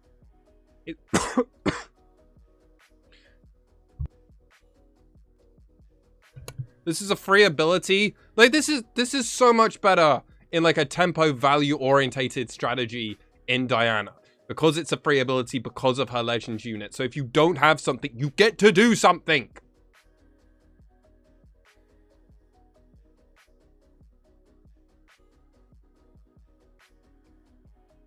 Yeah, you can just do this whenever.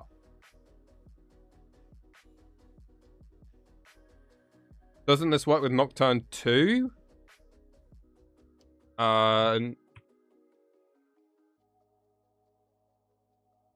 Nocturne, I need to reread Nocturne, because Nocturne has very specific rulings on how he works. When you look at cards from the top of your deck and don't draw them and see me, you may play me. Yes. Yes. That's cooking. Waffles, that's actually cooking and kind of good. But yeah, you can obviously, this is sack deck, but simply getting a +1 card advantage. Like this is insane. Like this is insane. This is so good for Diana. This is also so good for blue decks in general.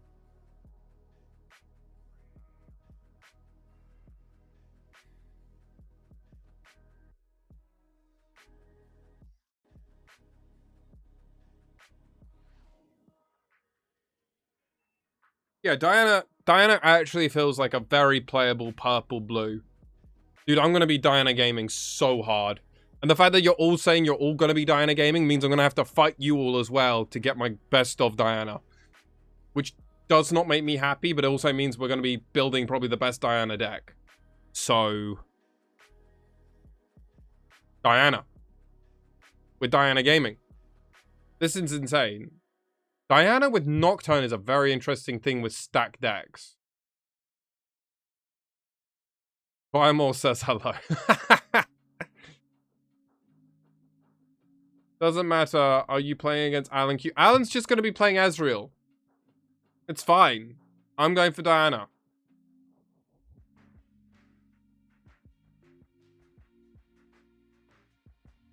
And if he...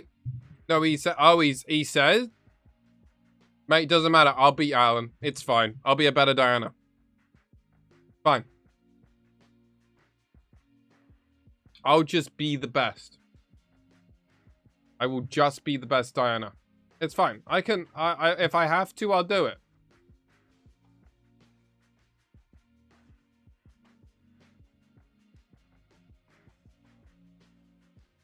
Okay, finish my Ez challenge, then quit pivot. I'm a Diana main until she rotates. I consent, I can.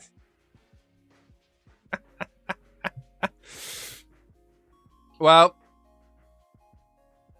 What's up, Swan? Yo, Ozov, lovely to see you. How you doing?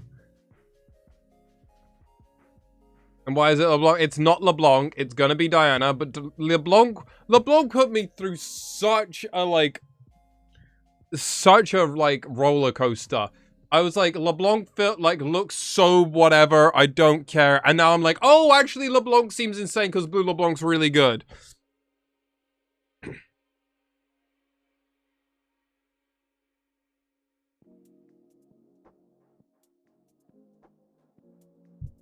But I think I'm going to be Diana Gaming. Who are you going to be, Orzov? Half the chat seems like they're also joining me on Diana, or also Diana Gaming as they've seen spoilers.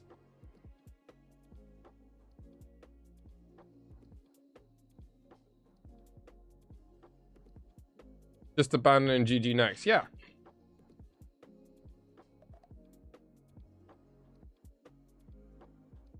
Pisces with me. Pre-spoilers, we were Diana Gaming. I was predicting Diana was going to be purple. When we first saw the... Was it the booster pack or the box? I was like, oh, okay, Diana's in the set. All right, she's going to be blue-purple. And then I learnt Teemo in set 1. I've been waiting for Diana game.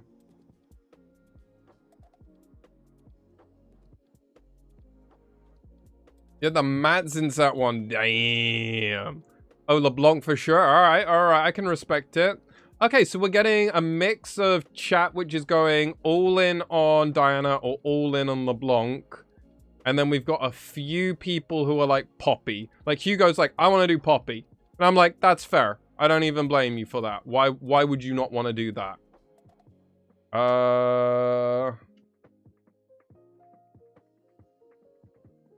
Oh, you want to do purple orange? I admit, honestly, purple orange in set 4 is going to be dope.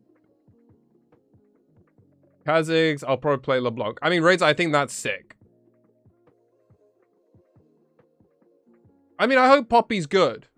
Poppy should be really good. I mean, the hammer, where is it? The hammer's really good. Keeper's Verdict is insane.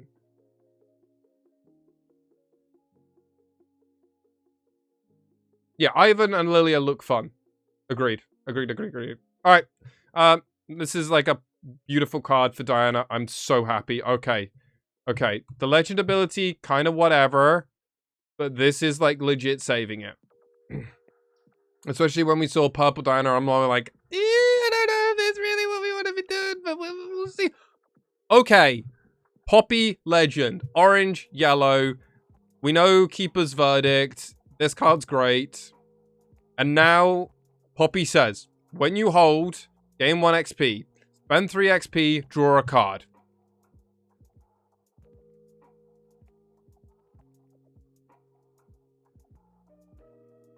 There are worse legends? This is worse than Fiora and way worse than Set.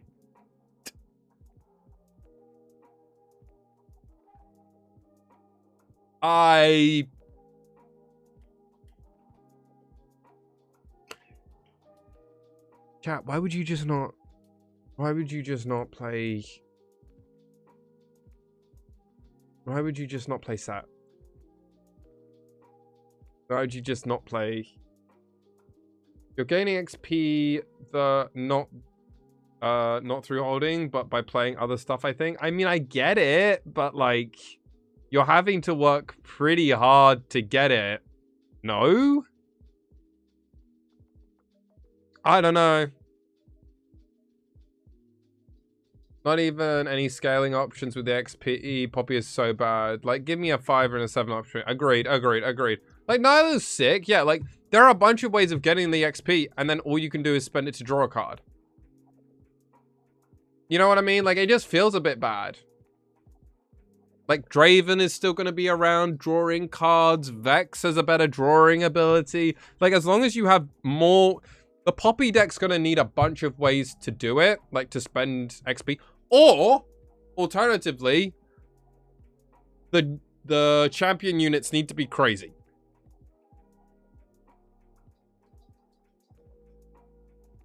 Yeah, if it wasn't for tap, if you could just, like, have, like, 9 XP or 12 XP, and you could just go, I'm going to just draw 4. Totally different story. Absolutely. You have a feeling they're banning Draven? Nah, they're not going to ban Draven. They're going to ban Cold Shot.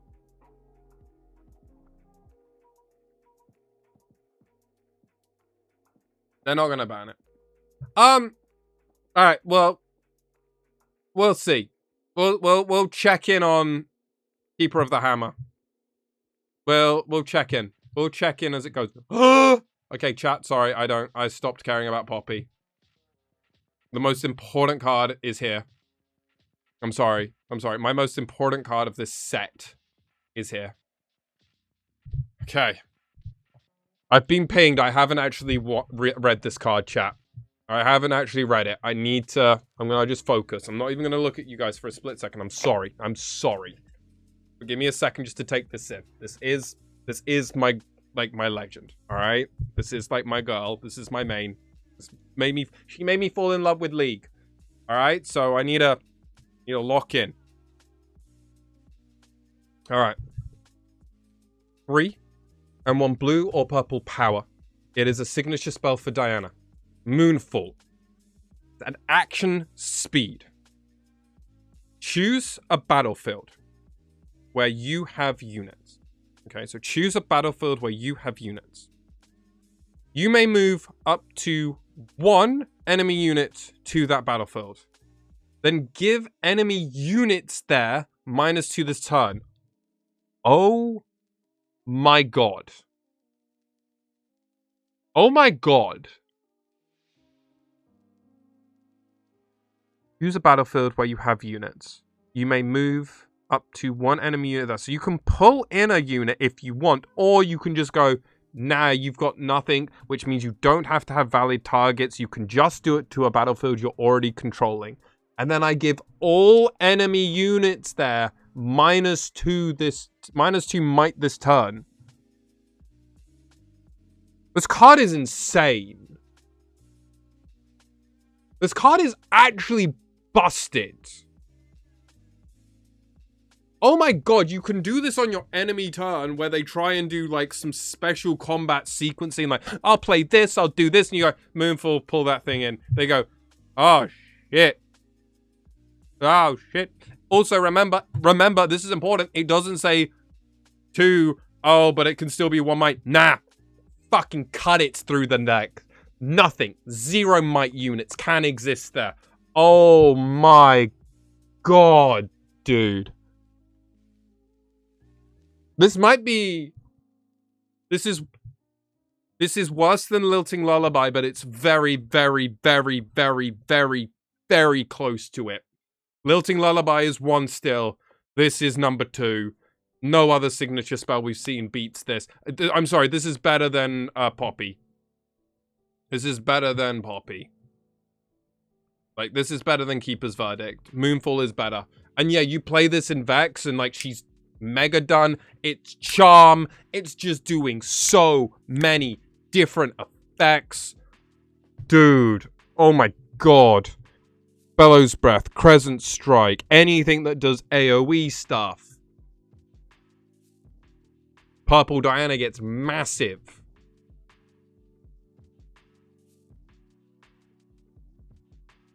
Dude, Magical Christmas Land, when you're at 11 runes and you do a Watcher into this. Dude, this is insane. This might be... Dude, this actually makes Diana so playable. It actually makes her so playable.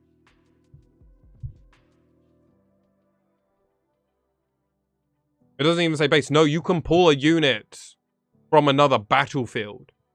You can pull another enemy unit from anywhere.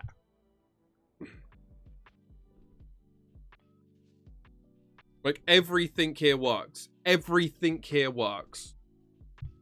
Everything, chat.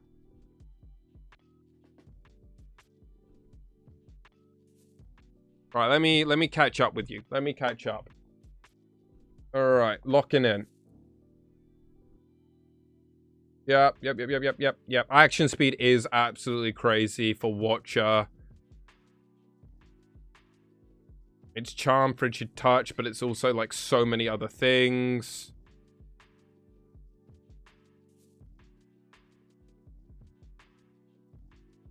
This will have to be signals correctly. Oh, absolutely. Absolutely. This is just everything. And it doesn't even say base. And also important, this doesn't even get banished. You can redo this again with Fizz, chat. You want to think about that? We're going to be playing Fizz in our deck already. I've already said that. I've already said how some of the pieces are coming together. We're playing Fizz. We're going to absolutely destroy people by playing it a second time. The first Moon will do this. The second one absolutely messes people. Like, you just win. We're already going to be doing Starcrossed. So, like, we're actually... We're just gonna win. This should say banish. This is the one thing. If this said banish, people will be like, yeah, Fizz makes us busted. We're gonna be playing this card like 4 or 5 times in a game. We're gonna be flickering Fizz in and out with Starcrossed, play a Mother Moonfall. Suddenly they're like, oh my god. And then you just go, yep, cool, recycled, cool, cool shots. Well, cool shot's gonna be gone. Stack deck. Go back through. Find it again. Bang, bang, bang. Like, dude, this deck's gonna cook so hard. Do we play Purple Seal? We're not sure. It's either gonna be Purple Seal or Blue Seal. Because a lot of the good cards we also want to play are blue. So potentially we're playing Blue Seal. Oh my god. Chat, 1 second. I need to go to the toilet. I'm a little bit... Oh my god. You brought them already. Good. First impressions, purple cards in a vacuum seem like they're not fun to play against. Nope, doesn't matter, Leo. But we're gonna cook people. We're gonna become the best Diana in the world. But this card is insane. And this card can be played through both. Blue or Purple Seal. I don't think we'll do a weird mix. I don't think that's what you want to do. You just want to play 3 of one or the other. I'll be back in a split second. Chat, actually, I'll be back in a second. I'm just gonna play ads so we can just like keep going and then we don't have to worry about anything weird, you know?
All right, chat. I'm back. All right.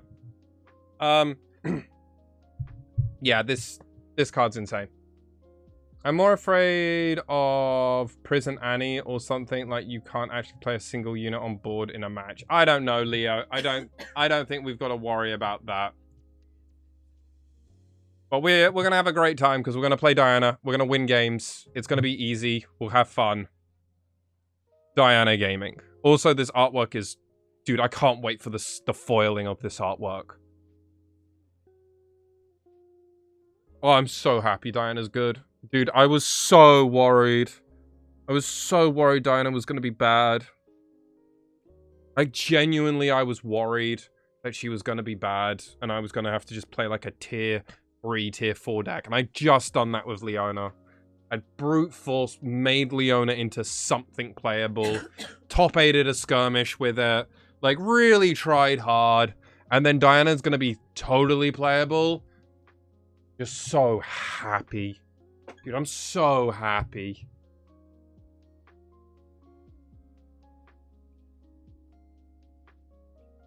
All right, chat. All right, let's keep moving. Let's keep grooving. Let's keep moving. We've still got, I don't know how many more cards. We got 2 more cards. We got 2 more cards to go through. 2 more cards.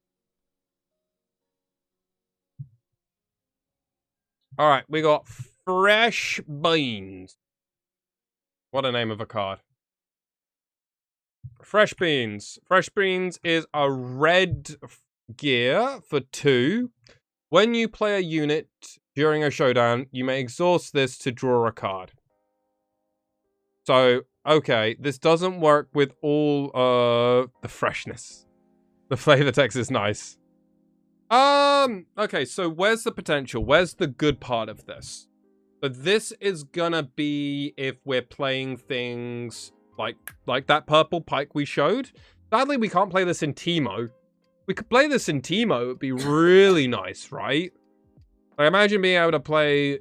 Oh, ambush stuff. Can't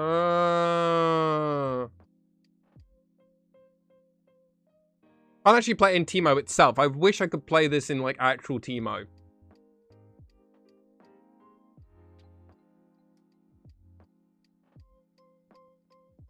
I guess you could play blue Teemo. I'm just... Whenever I think of Teemo decks, I'm like, purple Teemo. Because that's what I want to do. But I can't actually play this in Teemo decks. But that's fine. But ambush stuff does make it very interesting. Because obviously you can just slam in a random unit that's going to have assault or, like, be bigger. You then tap this, you draw a card which then replaces the ambush unit. So meaning when you're probably going to lose something, you're actually, like, kind of doing it okay. And then once you've had, like, 3 or 4 draws off of this, you're actually in a really nice spot. Luciana, Nid, and Rengar sound nasty. Yeah, I mean, this is definitely going to be, like... This is their engine card, right? Like, they get Fresh Beans out so that they can absolutely, like, not suddenly run out of stuff. Like, they can actually, like, draw more than 1 card a turn. I think this is good. I think this is a good card, chat. I'm not, like, overwhelmed by this card, but this is one of those cards that's going to be super unassuming and then might randomly break a deck. You know what I mean? Like, it will randomly be really good. And then suddenly it will be like, oh, this is the thing. I have 3, and then you draw 3. Yeah, oh, I mean, this is really good in multiple. When you play a unit during a showdown. So... Hilariously, Rek'Sai. Yeah, you could absolutely actually do this with Rek'Sai. How does this work with Eye of Herald? So Eye of Herald triggers... when you move, so it's before a showdown. No? I need to reread Eye of, not Horus, Herald. Eye of Horus is a very different thing.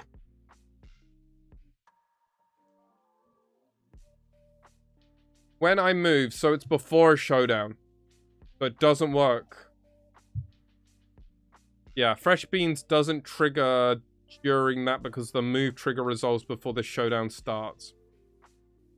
But 2 mana, no power is like, this is actually like something that's been pushed. Like, if this was like pay a power or something, it's like, eh.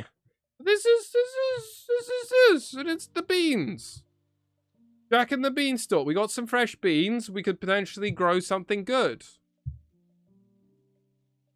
Yeah, I don't mind this card. This is definitely a build around card. Like, you build your deck around the idea of this card. I don't mind it.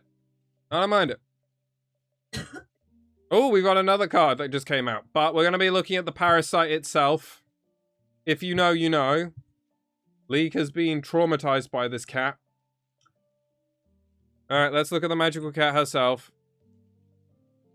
So, Yuumi chat. Yuumi's here.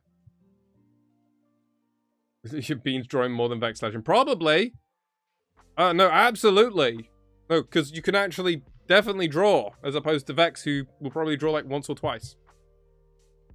Alright. Alright, all the cat lovers are probably going to play this card, whether it's good or not. Let's see if it's actually going to be a card that's going to cause problems or not. Yuumi, Magical Cat. 3 cost, 1 power for a 1 might unit. At least it's very on flavor for Yuumi herself. Champion unit, Yuumi, Bandle City, Fae, Cat. Okay. When I attack or defend, give one of your other units +3 might and tank this turn.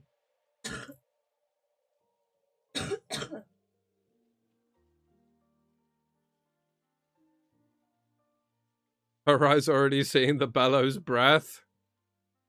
I'm trying to figure out how we make Yuumi good. It feels like you play this card in like... It feels like Yuumi you play in Ahri, right? You play Yuumi in Ahri. She's really powerful in Ahri herself because of the whole minusing effects and everything. But outside of that, I don't feel like it's that impressive. Maybe I'm misinterpreting something, but I feel like this is just kind of like a, this is fine. But there's a lot of other stuff that could be better. You know what I mean? Like, this feels whatever. +3 and tank, which means you're going to protect it. But then if they get, when I attack or defend, I guess you can, it's better on attack than defense, obviously.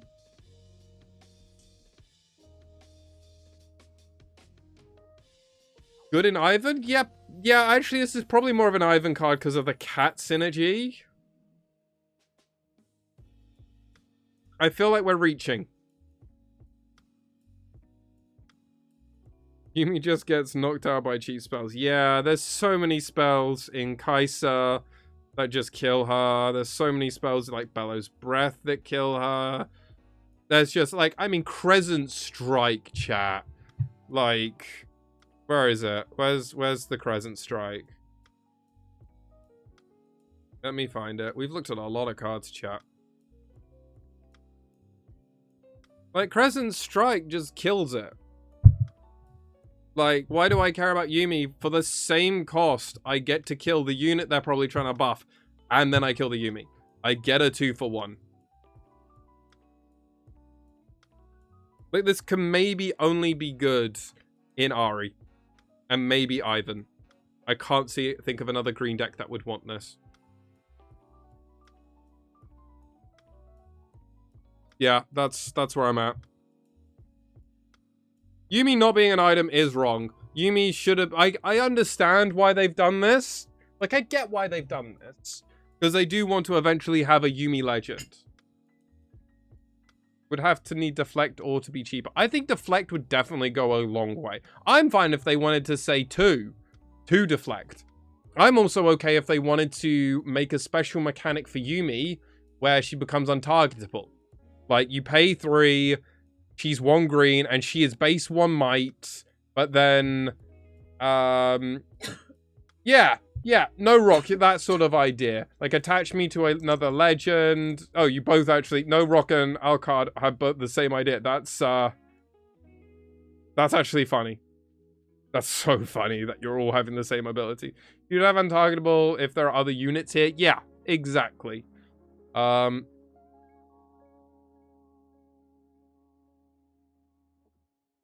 But like this, Yuumi just isn't there. Also, Lewis, welcome. Lovely first time chatter. Hope you're having a wonderful day.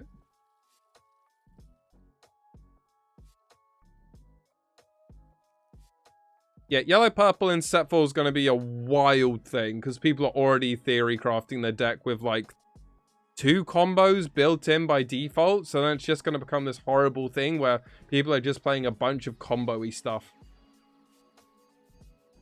There's like a lot of wrong with that.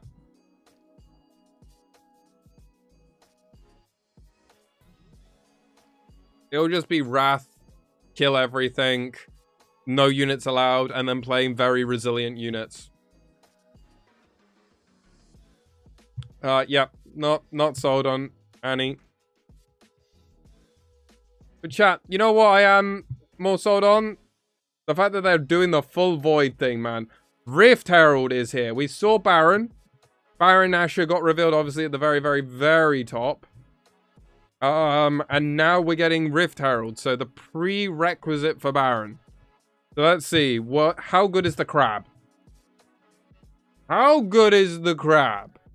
Well, first he's a yellow unit, whereas obviously Baron is purple, so he's yellow. He's 8 and 1 power. He is for 7 might, so not great on rate. He's a unit and he's from the Void. When I move to a battlefield, look at the top 3 cards of your main deck. You may reveal a unit from among them and draw it, recycle the rest. There's Death Kneel, which is important because remember, chat, we've been looking for Death Kneel cards. Play a unit from your hand to your base, ignoring its energy cost. Play a unit from your hand to your base, ignoring its energy cost. That's kind of cracked. We have a cheat card. Now, the problem is I have to get 8 and 1 to actually get there, and then it has to die, and then I get to cheat. But this is a really interesting card once we get to yellow-purple. So it could grab a Garen. It's going to be pretty good in hook decks. So this is the sort of thing where you can go really over the top with this. I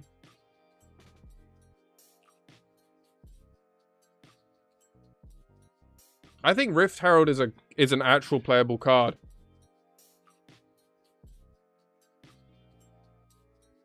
Fits into the Blanc Legend with a fun Death Kneel. Exactly. With Karthus, right? You just get to start spewing things out, make fake copies of this, and then they just die, and then you just get to play 3 units for free. And then you move that temporary unit, find another thing, keep the chain going. Like, it's kind of an engine built in of itself in LeBlanc. You could maybe play, like, Hook LeBlanc. Huh. Is that good? Wow. Purple seems so countered by purple. Imagine losing this to Starcrossed. And that's what I'm gonna do. That's what I'm gonna do over and over again. They play this, I go, cool. I then do my thing. And then before they even move, it's already back in their hand. And I've gained value because I've returned a Fizz. And then I Moonfall. And then I kill more of their units. And then when they try and kill something, I abandon it. Or hard bargain it. I'm not gonna lose, chat. We're gonna win.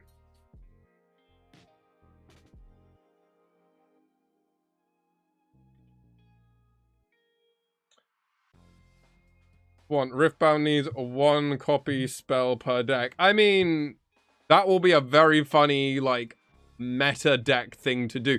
You know what? That'll be a fun challenge. I'm going to write that down. That's going to be a fun challenge to do. I'll write that one down. Does Reflections get Death Kneel? Yes. It's a copy of the card.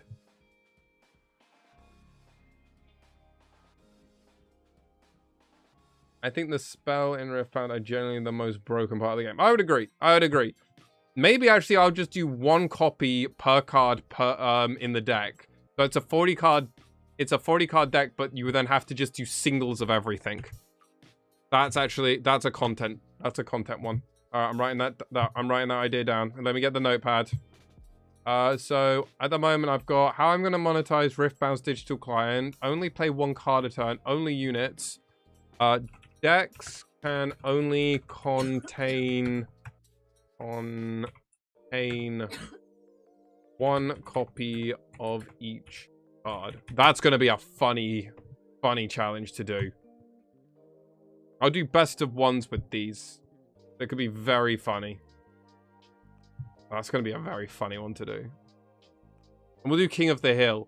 So each person comes with 3 decks. So it's a best of 5. First person to win out of the 3 decks wins. I think that'd be very funny. Because then it also means someone doesn't just play the same deck. Like, people aren't playing the same deck.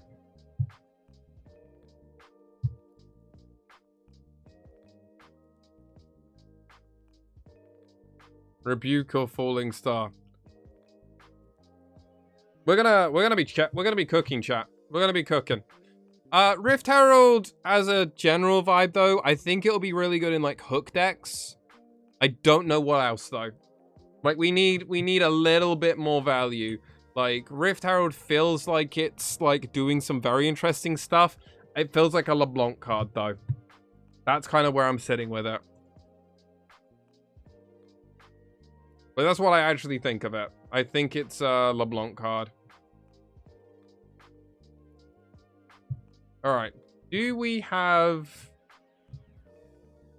that 3 cards in the deck builder for Piltover?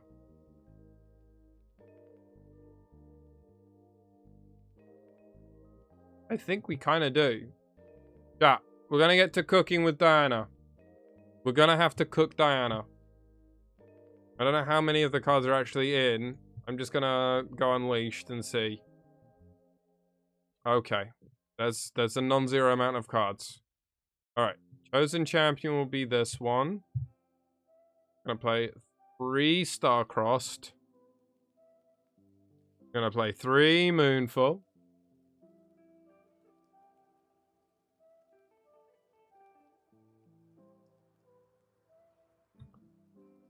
We'll be playing Rebuke. Alright, I mean, that was the Unleash cards. I don't know. Is there any other Unleash cards we want to play necessarily? I mean, I guess I can put, like Crescent Strike for the time being. We haven't got any way of getting experience, so I'm not interested in playing this. We could do down... Nah, we don't want to do Dramatics. That seems bad. That card seems bad. So we want to play Fizz. I want to play Stacked Deck. What else? What else, chat? What else do we want? We'll probably play like some number of singularities. We're playing Ravenbloom Student. We're definitely playing Thousand Tail Watcher. Probably playing Rebukes. Probably playing Firefly. I'm just going to add 3 and 3 and 3 and 3. Oh, Vex. Yes. You're right.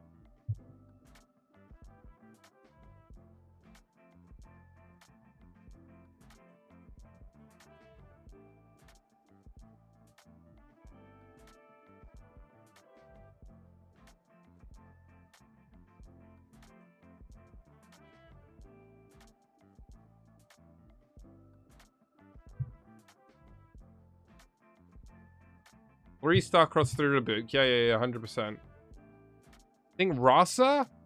I don't know if we're a Rasa deck. I mean, we're on the assumption that Cool Shot... Okay, so chat. This is all... I'm gonna base a little bit over the assumption. This is on the assumption. Cool Shot gets banned. Okay? This is on the assumption Cool Shot is banned. So we're not going to play Seal of Discord for that reason. Because we're not going to have Cool Shot. We're not going to play Ezreal for that reason because we don't have Cool Shot. So it's less of a reason.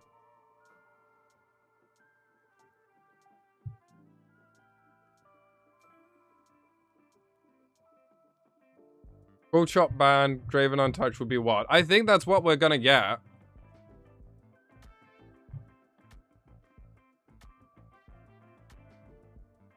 I mean, we could still play Ezreal, but like, what's the big reason for it? Because we're not really getting many reduced costs.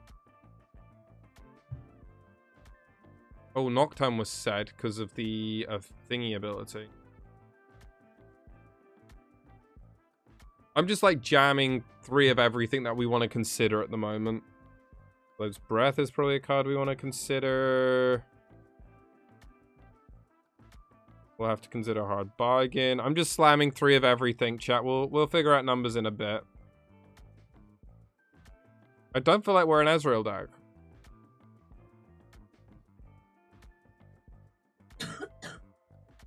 Ooh, Stupefy, that's a card, yeah. 3.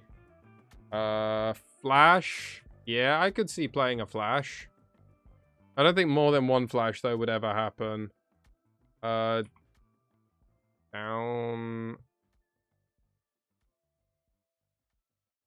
Do we want to play this? Do we want the draw? I guess we are going to have to find some draw outside of Stack Deck and Stupefy, but maybe that's it.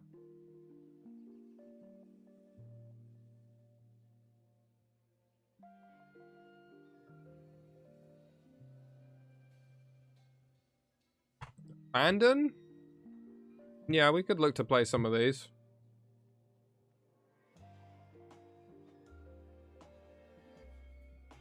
Veronica's no cool shot.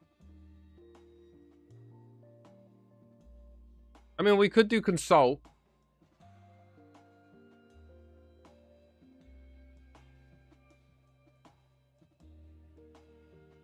We could do that. So, do you guys still feel very... when you play me... So remember, we are going to be playing... I mean, I feel like we have to play 3 Star-Crossed. If we're playing 3 Star-Crossed, we want to get the benefit of it. So, like, that's why I want to play Thousand Tail Watcher. We can probably go, like, 2 Thousand Tail Watcher, 1 Mind Splitter, because we want to, like, flicker things in and out. Because, obviously, it makes Fizz better.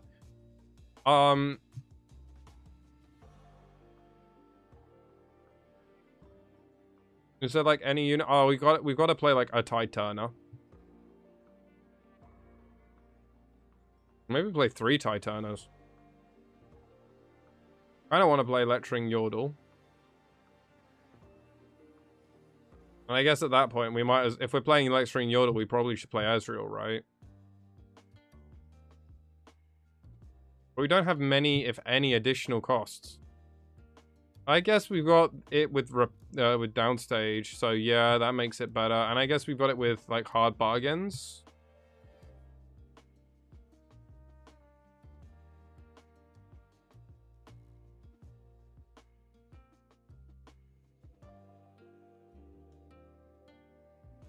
Do you ever play Purple Diner? We could.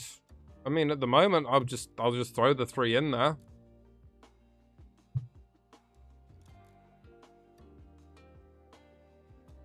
Did I add Bellows Breath? Did I not? Okay, yeah, we'll play a Bellows Breath.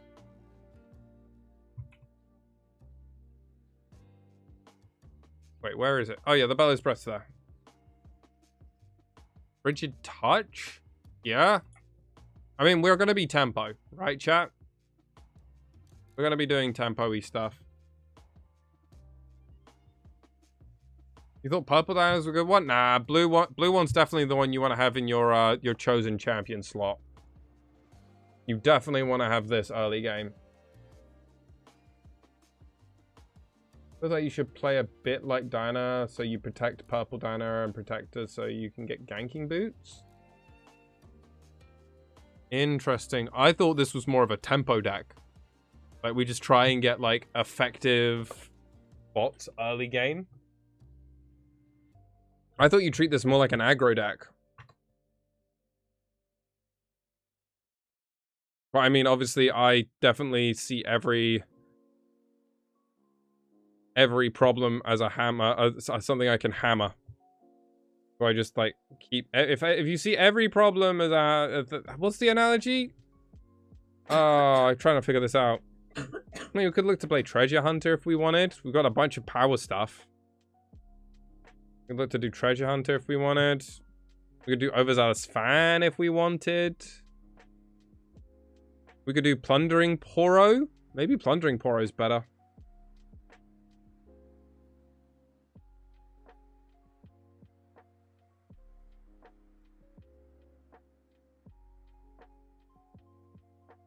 I feel like this is more of an answer. I disagree. I was not thinking we build it in that way, but we could. I feel like this is more like a Delver's Secrets deck, if you know what I mean. I feel like Protect the Queen, you just want to play... I feel like Protect the Queen is better if you just play Irelia. Like, I feel like you should just play Irelia, and then you play the new Diana in that deck. Whereas Diana aggro or Diana tempo is more just like all about going, oh, I'm going to 2-for-1 you here, 2-for-1 you here, or slow you down in spots.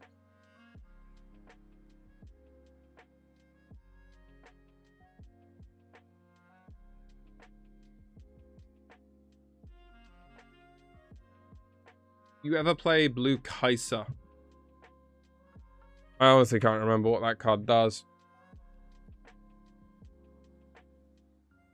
When I conquer, because she is a very expensive card. When I conquer, you may play a spell from your trash when the energy costs less than the points.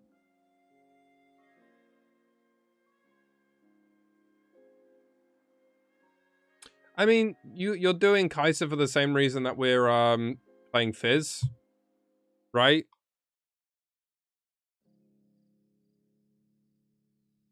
Like, we'll just play the power for it.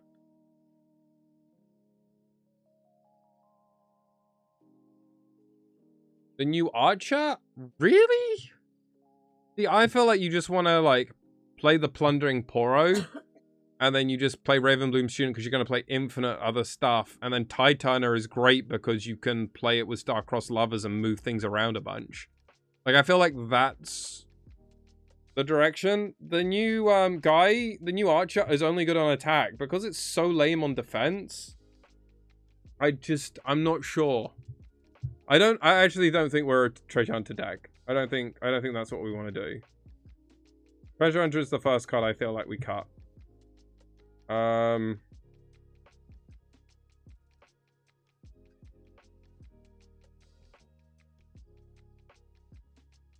I think Nocturne's too cute.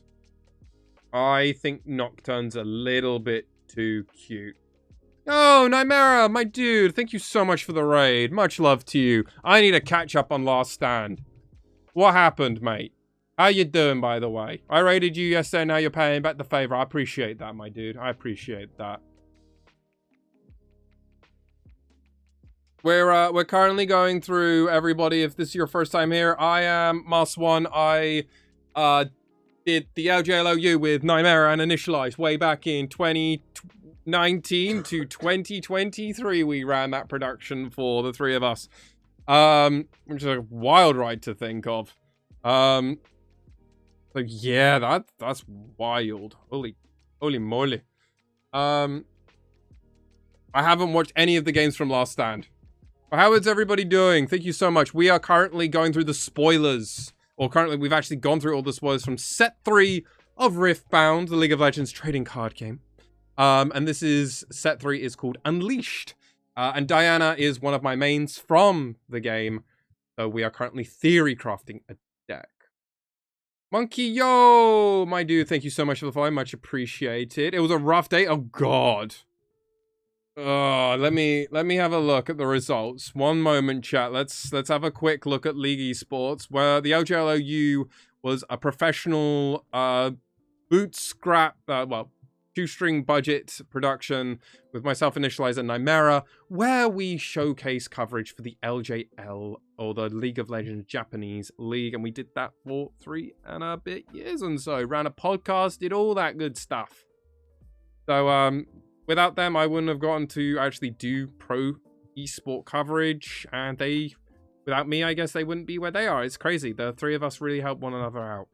All right, let's see what happened. What was today? Oh, Lord. G2 got smashed, and Team Secret Wales are now out? Is that what I'm reading? Oh, God. What happened? This is pain. Oh my god, BLG are already through? Okay, so BLG 3-2 over BFX. This was a fun series. Even though BLG looked like they always had the number, and then they just smashed Team Secret Wales. So now G2 have to try and beat Firaxis. I mean, maybe Caps can... I mean, I think Caps can beat Vekla. It's going to be the rest of the team. But we'll see. We'll see. I'm not sure. We got Gen.G. What were the other games? Was that just today? That was today. Alright. Yeah. Gen.G smashed JDG and Lion had like an awful series versus Loud. G2 has a chance if they don't play like they did today. Today was just bad. Okay. Maybe there's some hope. There's some hope for G2. Dude, I have no hope. Well, I mean, nobody has hope. Gen.G are going to 3-0 Lion. Like, that's going to happen. JDG will probably beat Loud. But then, I honestly think after Lion get absolutely smashed by Gen.G, they'll lose to JDG or Loud. Like, truly, I expect that to happen. I'll have to get I'll have to rewatch Nightmare and Initialize later on. But I imagine if it was 3-0 and 3-0... Yeah. Yeah. I wish we had the scoreboards. Oh, we do have the scoreboards. 1 second. I can quickly not this one. 1 second. We'll be right back from our we'll be right back into our theory crafting. Yikes. Oh god, even more yikes. God, Shun absolutely dominated this game. Right. Oh my god. Yikes. Okay, Knight went insane in this game. 14-1-1 on Akali. Oh my god, on popped off. Yay. Alright, and this one... This one looks like a bloody match. 27 minutes, though, so it was a quick match, but a bloody match. 30 minutes, 29 minutes, 32, okay. So bloody and quick. Less bloody, quicker, or just as quick. And I'm guessing the third one was similar to that. Don't look at game 3. It gets passively worse. Knight was smurfing the series on Akali. Alright, so... I mean, Knight looked like he had a really good game 2 as well. Just from the scoreboard. Yeah, it looks like Caps kind of didn't really get to do much of his thing, but he doesn't have agency really on Annie. I mean, this is a matchup where you hope Aurora can do something, but yeah. And then, yeah. I mean, obviously, Nightmare was obviously very happy that we got to see Auri, but... Yeah... what the fuck? What the fuck? Yeah. Okay, cool. Well, that breaks up our break. Back to Riftbound theory crafting, ladies and gentlemen. We'll try and build Diana as a deck, because Diana is going to be the brand new one of the brand new legends coming in, and I love playing Diana. So Diana is a blue and purple legend, so you can only play these two colors within the deck. She's a legend, so this is what we'll base our whole around playing Diana cards and Diana stuff. Here's a reaction, so I can do this at any time in reaction to stuff happening.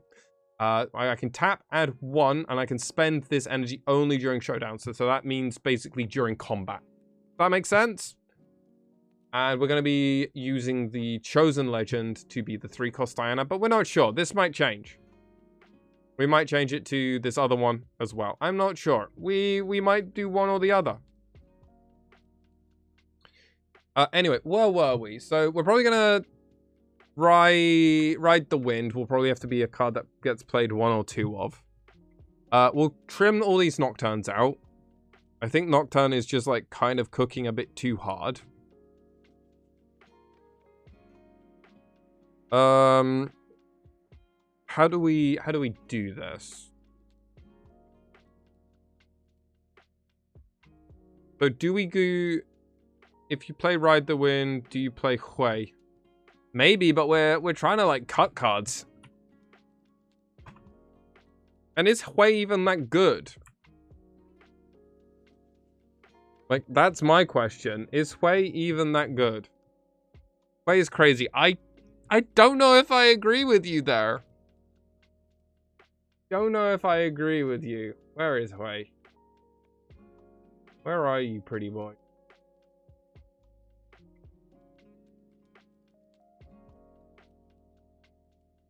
I feel like I'm going blind. You know, I'm just going to use the filters because I tried spelling his name and then I was wrong.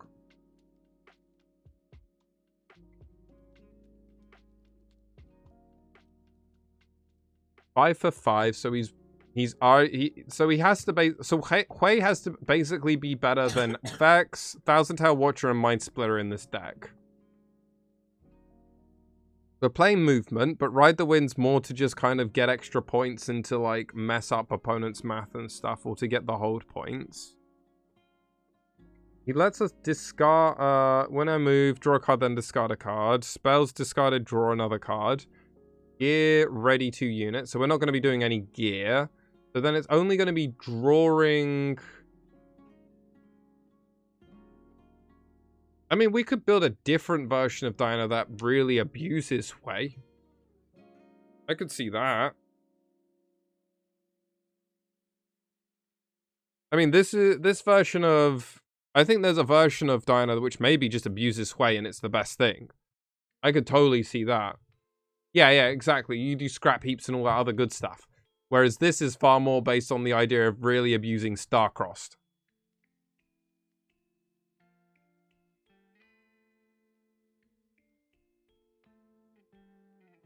I think we do this. I think this is like a sideboard card. I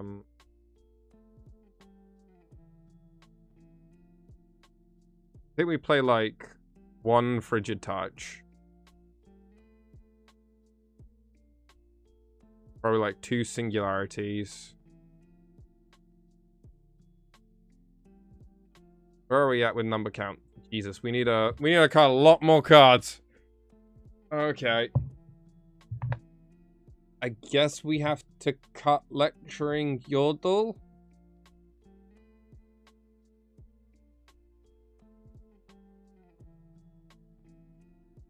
But it's the perfect Yasuo card that can't be played in Yasuo. It is! Oh my god, that's so true, Sith. Oh, man. It's what you want.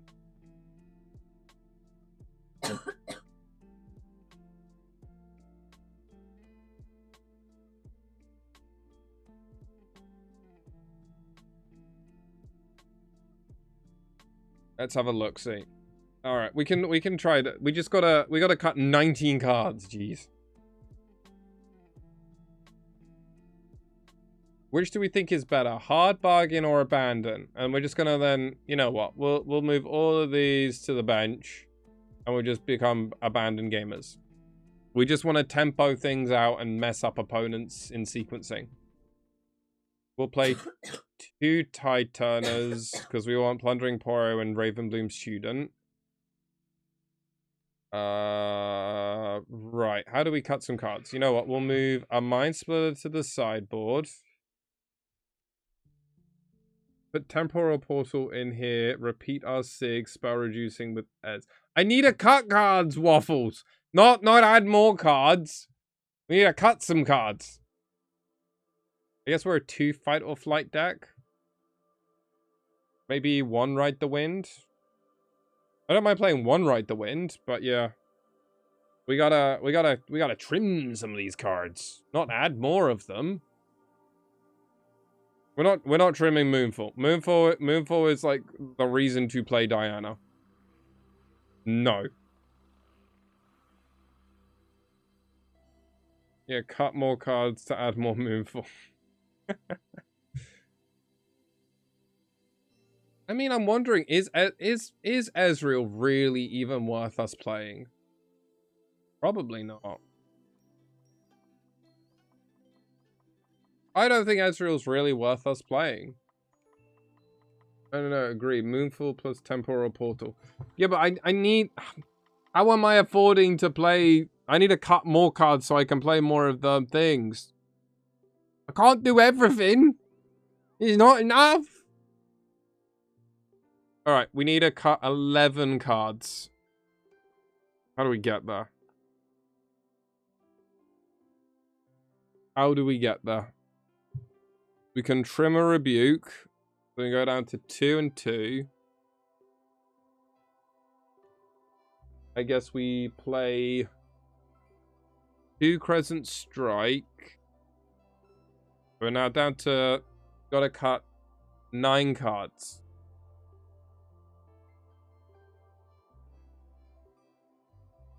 Are you not playing Bellows? Bellows is in the sideboard.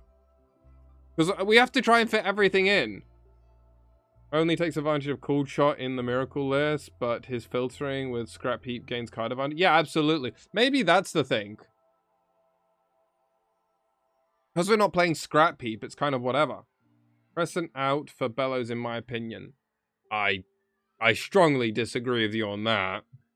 Crescent is a different spell, but this is like actual like 4 damage removal. This is only getting rid of like randomy tokeny things. The second doesn't necessarily worry about randomy tokeny things. It's worried about like a 4 might unit or a 5 might unit.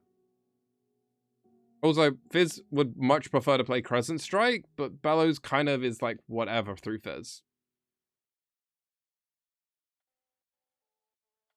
You have no base clear. That's why it's a sideboard card. Bellows is a sideboard card. It's not a main deck card.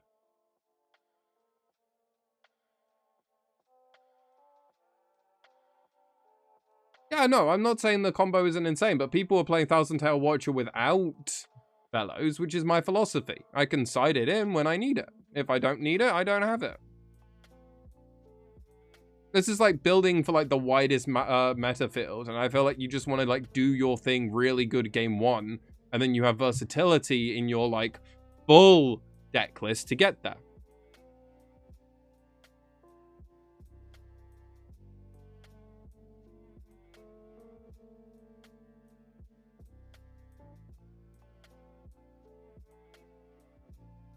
I think we don't play downstage, and I think we play the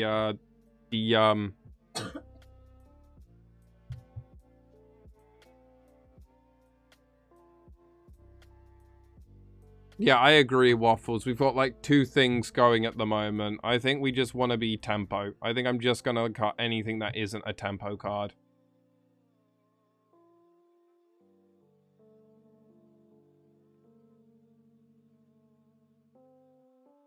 I mean, this is the strategy where we just like kind of do all the good stuff. I don't think we want Frigid Touch. I think we want what? This is fine, this is fine, this is fine. This is fine, this is fine. Aggro, aggro, aggro. Ride the Wind, Rebuke, Diana, Crescent Strike, Fizz, probably a 2. Moonfall to make things easier for us. Starcross we can probably play as a 2. Because it's like this is Rebuke, right? Purple Diana because it's a big thing. Vex to make things smaller. Singularity is a big unit removal, which, you know what, we could probably move this to the sideboard. Thousand Tail Watcher is really good top end. You think 2 Moonfall? I could see that. Alright, this is the deck. Alright, this is the first deck. This is one idea of a Diana deck.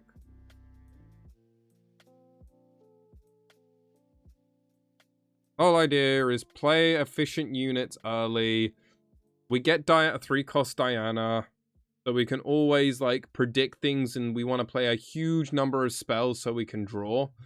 So we always have, yeah, we've got a, where is the breakdown?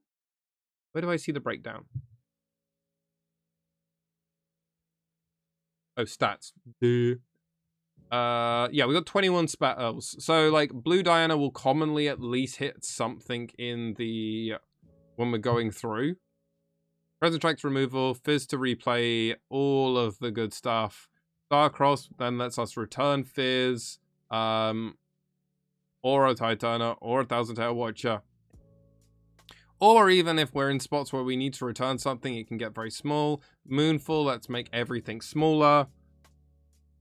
And then Purple Diana if we want a big thing to just kind of power through. And also Ambush. Right. What battlefields are we going to play?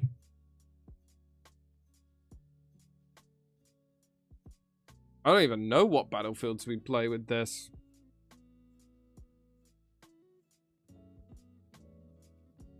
What's the one that lets you peek for, I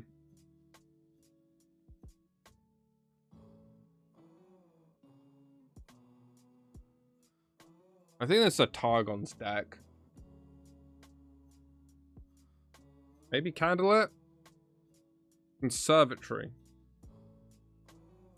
Yeah, because we want to find spells and put them on for free. 100%.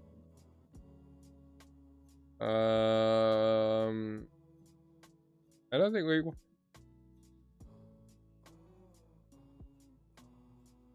Hollow Tomb. What does that one do?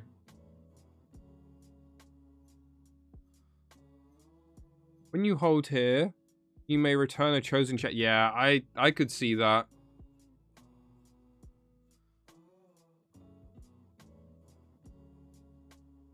Alright. This is Diana Aggro V1.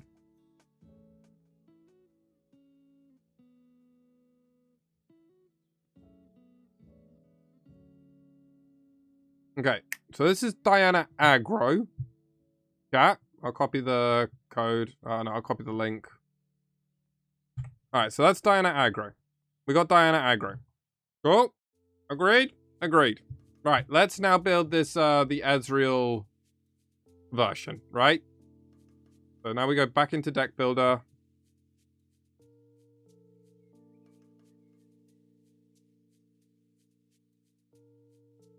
Alright, back into Deck Builder. Go back to Diana. Right, we didn't even sort the seals out, but the runes out, but we'll figure it out. Right. So we want to do Ezreal. Let's do this Ezreal build. We're going to play 3 Ezreal, a Diana. I guess we still play blue Diana, or do we play purple Diana in this? I assume it's still blue.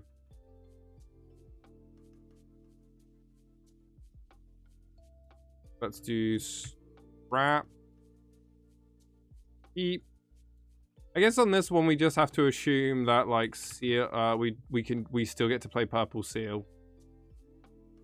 And we do. Are we just assuming we have cool shot? Yeah. Are we just assuming we have cool shot in this deck?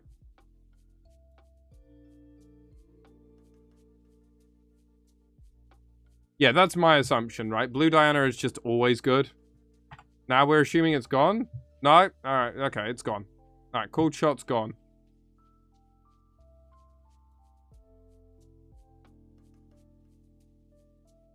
Alright, so if this is the core idea of this deck, right? What are we doing? Are we even playing Seal of Discord?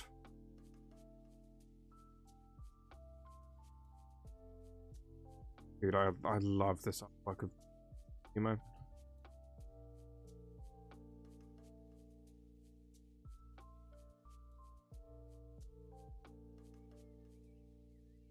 Like, is this the version where we're doing, like, Protect the President Diana?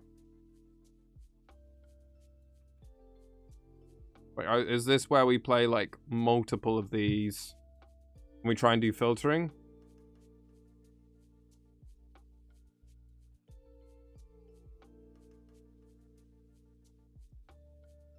I mean, we're playing stack deck, right?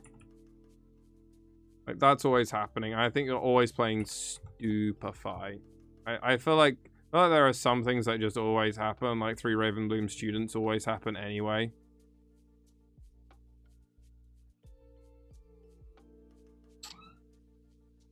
Yeah, Retreat's an interesting one. We could look into it. Maybe we play as like a 1 or 2 of.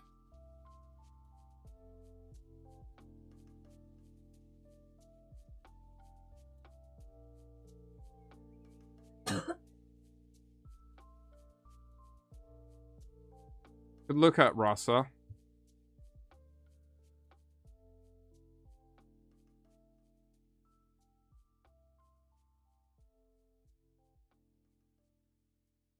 Even run battlefield that ramps when going first. Even if you aren't playing called Rasa. So is this the Rasa Nocturne deck? Alright, this is Rasa Nocturne.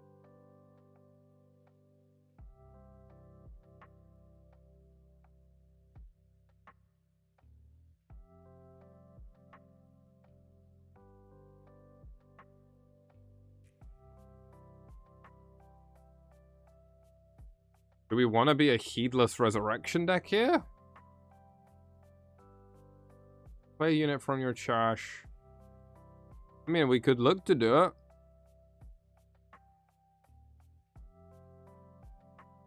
You don't think it's the way? I mean, with Blue Diana and Stack Deck, we do have ways of, like, peaking. And we've got filtering with, like, some Ezreal stuff.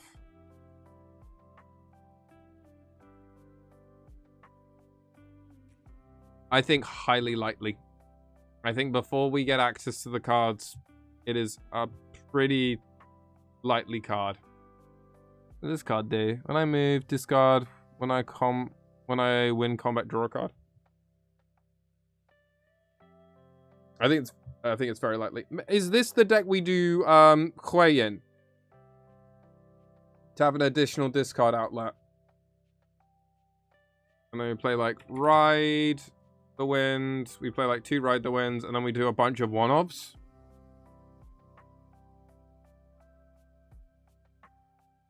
Like, is that the direction we go in? We can do Resurrection, or we can just look to just play a bunch of, like, value-y stuff now. Like, we've got 6 slots left. Is that what the direction we want to do?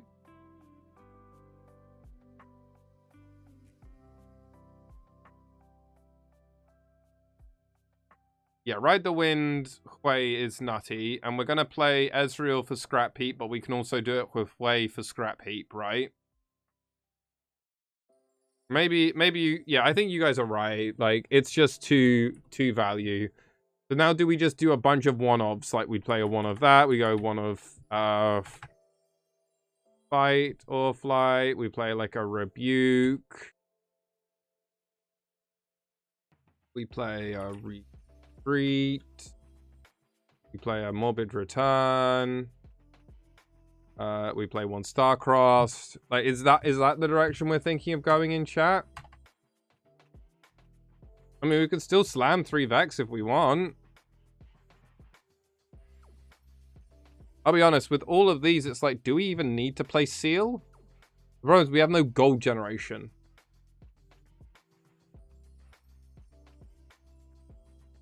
I mean, if you do Hui, add Shovel. Yeah, no, Shovel makes sense. No. What is Shovel actually called? I just typed in Shovel and it was like, no.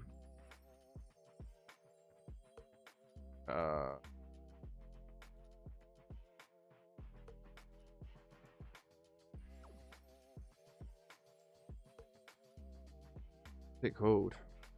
Oh, Last Rites. That's it. Wages? Would you rather play Wages or would you rather play Crescent Strike? Both are doing like same thing but also different thing.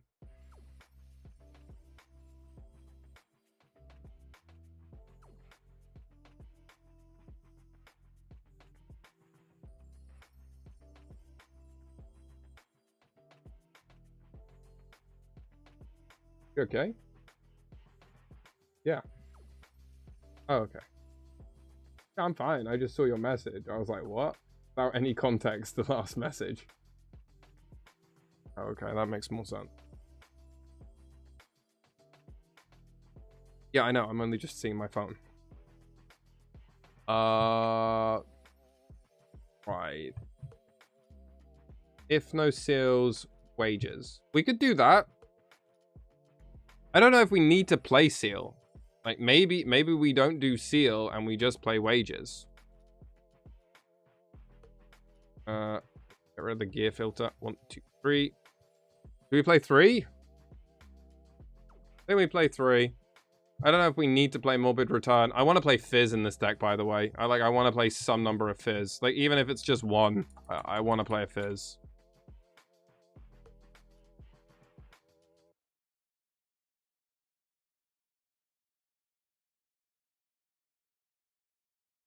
Do we need to play 3 Purple Diana?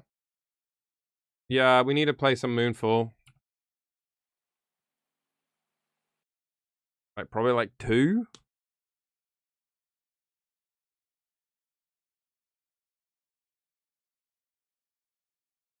Maybe the retreat goes into the side. Nah, retreat's just too useful. Maybe no Hui. Well, now we're saying we're gonna do Hui because we're playing Ride the Wind and Scrap Heap. I mean, we could trim. We could trim.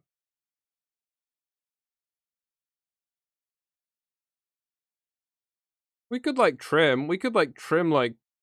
We could trim Purple Diana. Like down to 2. I'm fine doing that. Like Purple Diana isn't how we win the game. Right? Like it's based on like controlling things. And we could play like 2 Rasa. Like that's a known thing to do. We're not playing any Bellows, by the way, so we have to get a Bellows in.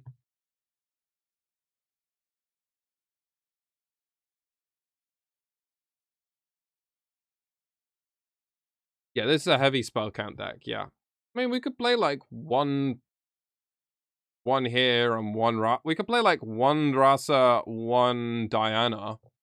That seems fine to me. Like the only reason we're playing multiple is because like we need to. You know what I mean? Like we're not like mandatory to do these things.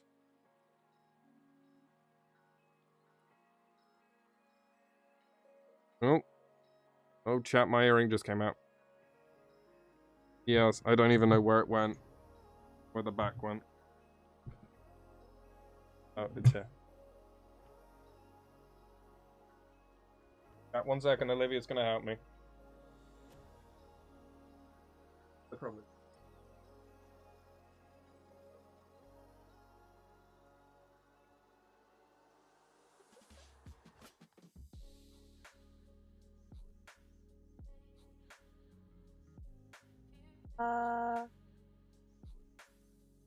Thank you, bestie. You don't love Bellows here ever since? Yeah, but it's like, we're playing it because we're like playing Thousand Tail Watcher.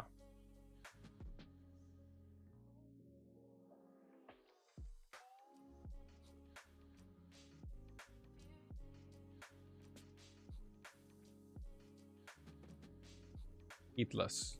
What's Heatless again?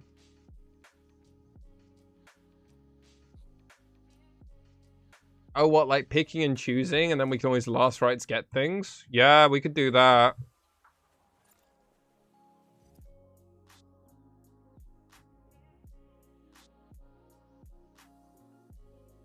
Smoke screen worth? We could look to play 1 smoke screen. How do we do this?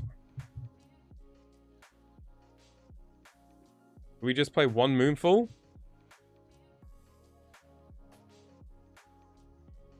I think I prefer Frigid because I like less power things.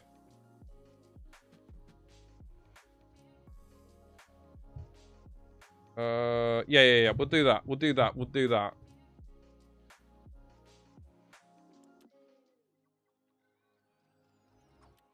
Do we need to play Last Rites?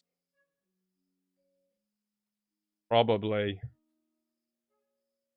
The Resurrection lets us go back with this. We play this. This lets us do this. This lets us do this. But if we also discard anything else, we can get things back. Do I need Morbid if we're playing Last Rites?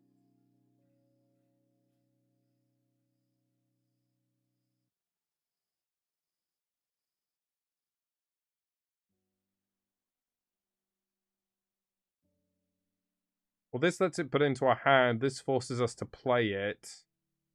This also forces us to play it.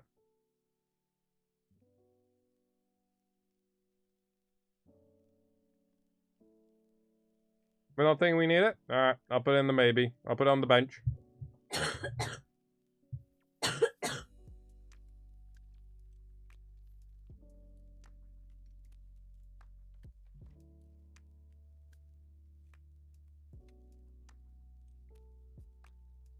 Yeah, no, I mean, Yumi seems like one of those cards where it's either going to be really, really good, or I'm just not sure it's ever going to get there. But honestly, it's like going to be, it's probably best spot is going to be in either Ivan or Ari.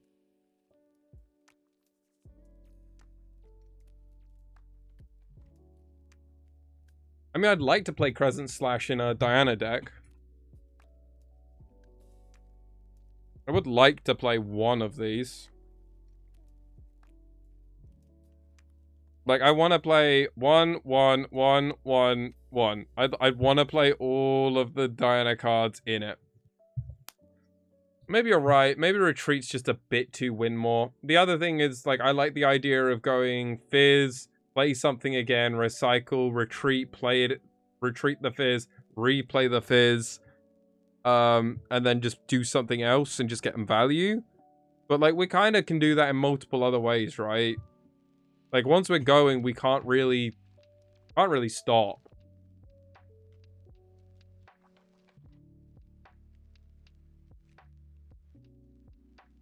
I can probably move, like, the retreat to the sideboard.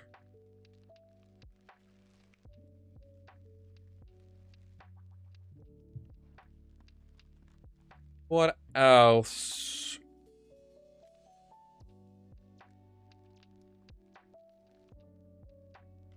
Could trim a Vex? I could see trimming a Vex. We could probably, like, trim a Vex and trim... nah, we don't want to trim a Hui. We want to keep the Hui, because the Hui is also doing the whole scrap heap thing, and this is what's allowing us to get to the lower cost very quickly. And if we do this, we can also discard random. We don't have many units, but, like, once we hit mid to late game... Yeah, once we hit mid to late game, like, we don't mind. Do we just not play students? That sounds crazy to say, but do we just not play student? Or do we only play like 2 student? Then that feels terrible.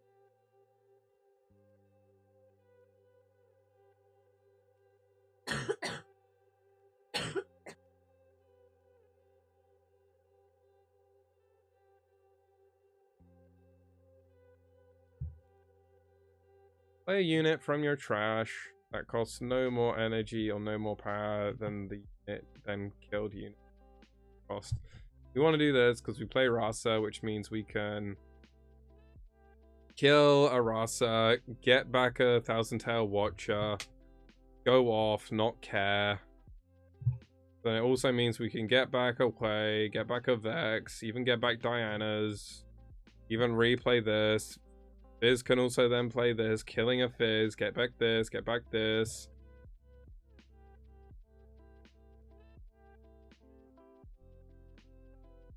Do Stupefy. I think that's the play, chat. I think we do 2 Stupefy. I think that's what we do. Control Diana plus Ez plus... Oh god, how do I spell...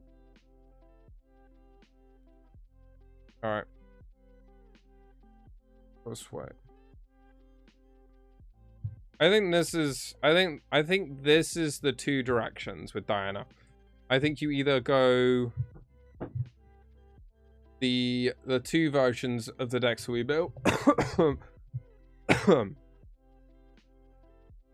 You either go aggro, chat, where you just try and just play a bunch of units very quickly, tempo, and then use Fizz with Moonfall and Star-Crossed with Diana, Thousand Tail Watcher, and Vex, and you just go bang, bang, bang, hit really hard, move things around, and just with like Abandon, just trying to slow enemies down, right? And you're just trying to be very consistent. The alternative strategy is you do a more controlling build of Diana, where you just play a bunch of utility good stuff, right? You abuse Hui and Ezreal, and you just try and just slowly pick up all of the value. Now, my only worry with this is we're not playing a huge quantity of removal, but like I don't think we necessarily have to. We just have to find the right cards in the right spots and just work it out. And Moonfall's still going to play a lot of value.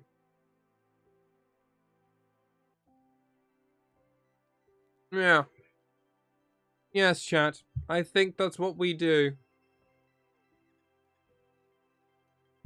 I think that's what we do, chat. Right. Has there been any more spoilers? No more spoilers, chat. No more spoilers. We've theory crafted 2 Diana decks because we finally know what blue Diana is, purple Diana is, and a signature spell, which is still busted. But if it's so busted, I need to figure out a way of playing 3.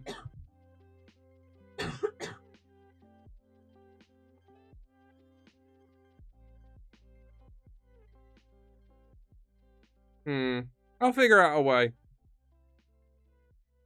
Maybe we only play like 1000 Tail Watcher or something. There'll be a way. There'll be a way. I've just got to like lean this list up. Like maybe we don't play Flash. Yeah, actually, I think in this aggro build we don't play Flash. Anyway, I put everything on a Vex battlefield and whole cap. Draw 2 each turn. Did you see Rift Herald already? Yes, Leo. We got to check out Rift Herald. It feels like Rift Herald's probably going to be a card that you play in LeBlanc.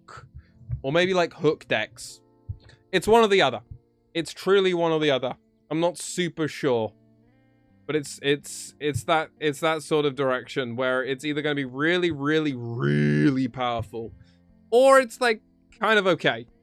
You know what I mean? It's like kind of okay.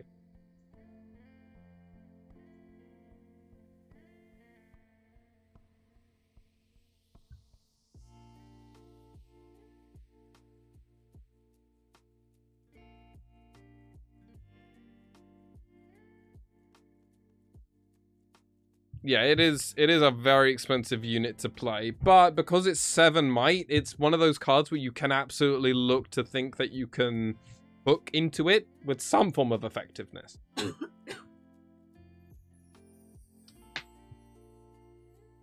At least that's my hope.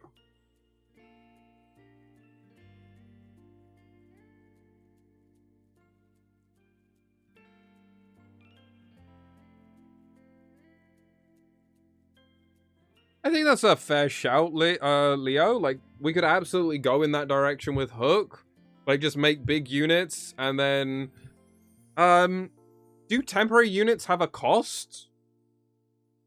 You know what I mean? So, like, we could copy the Rift Herald and then kill it? It does. Okay, so, like, that's the direction to go, right? Because then you're not even losing anything. It's just always net gain.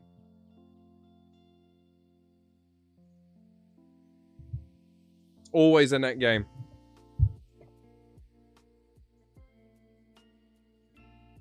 It's just a direct copy.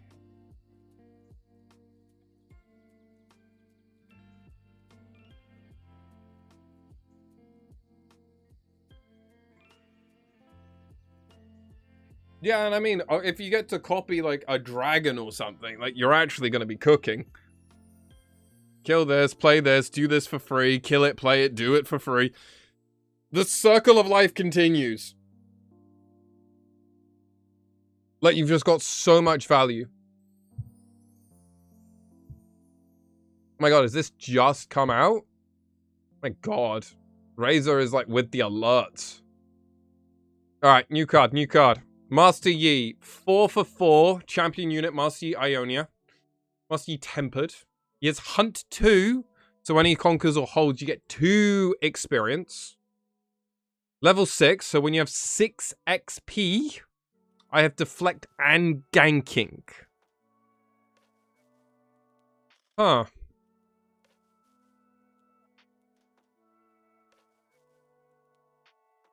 It's an on-rate card, which is fine. And if you're playing it with the new Master Yi, he'll be 5 might, which is like pretty decent. This seems fine. Chat, what is your vibe on this? This seems fine to me. This seems like a 3 out of 10. No, like 3 out of 5. I'm not gonna like scream, oh my god, it's breaking everything, but it's fine. Hunt 2 makes it a lot more playable.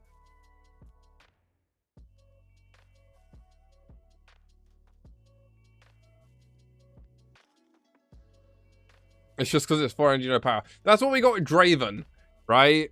And Draven eats this guy. Yeah, I mean, it's either you play this or you play the orange one from Proving Grounds. I think this is better than the orange one from Proving Grounds in like a lot of spots. But it's not, but the green one is unplayable from set 3. So it's like we gain something, but it's like in the grand scale of things, kind of whatever. I think this is a net positive. I am happy they have printed this card. But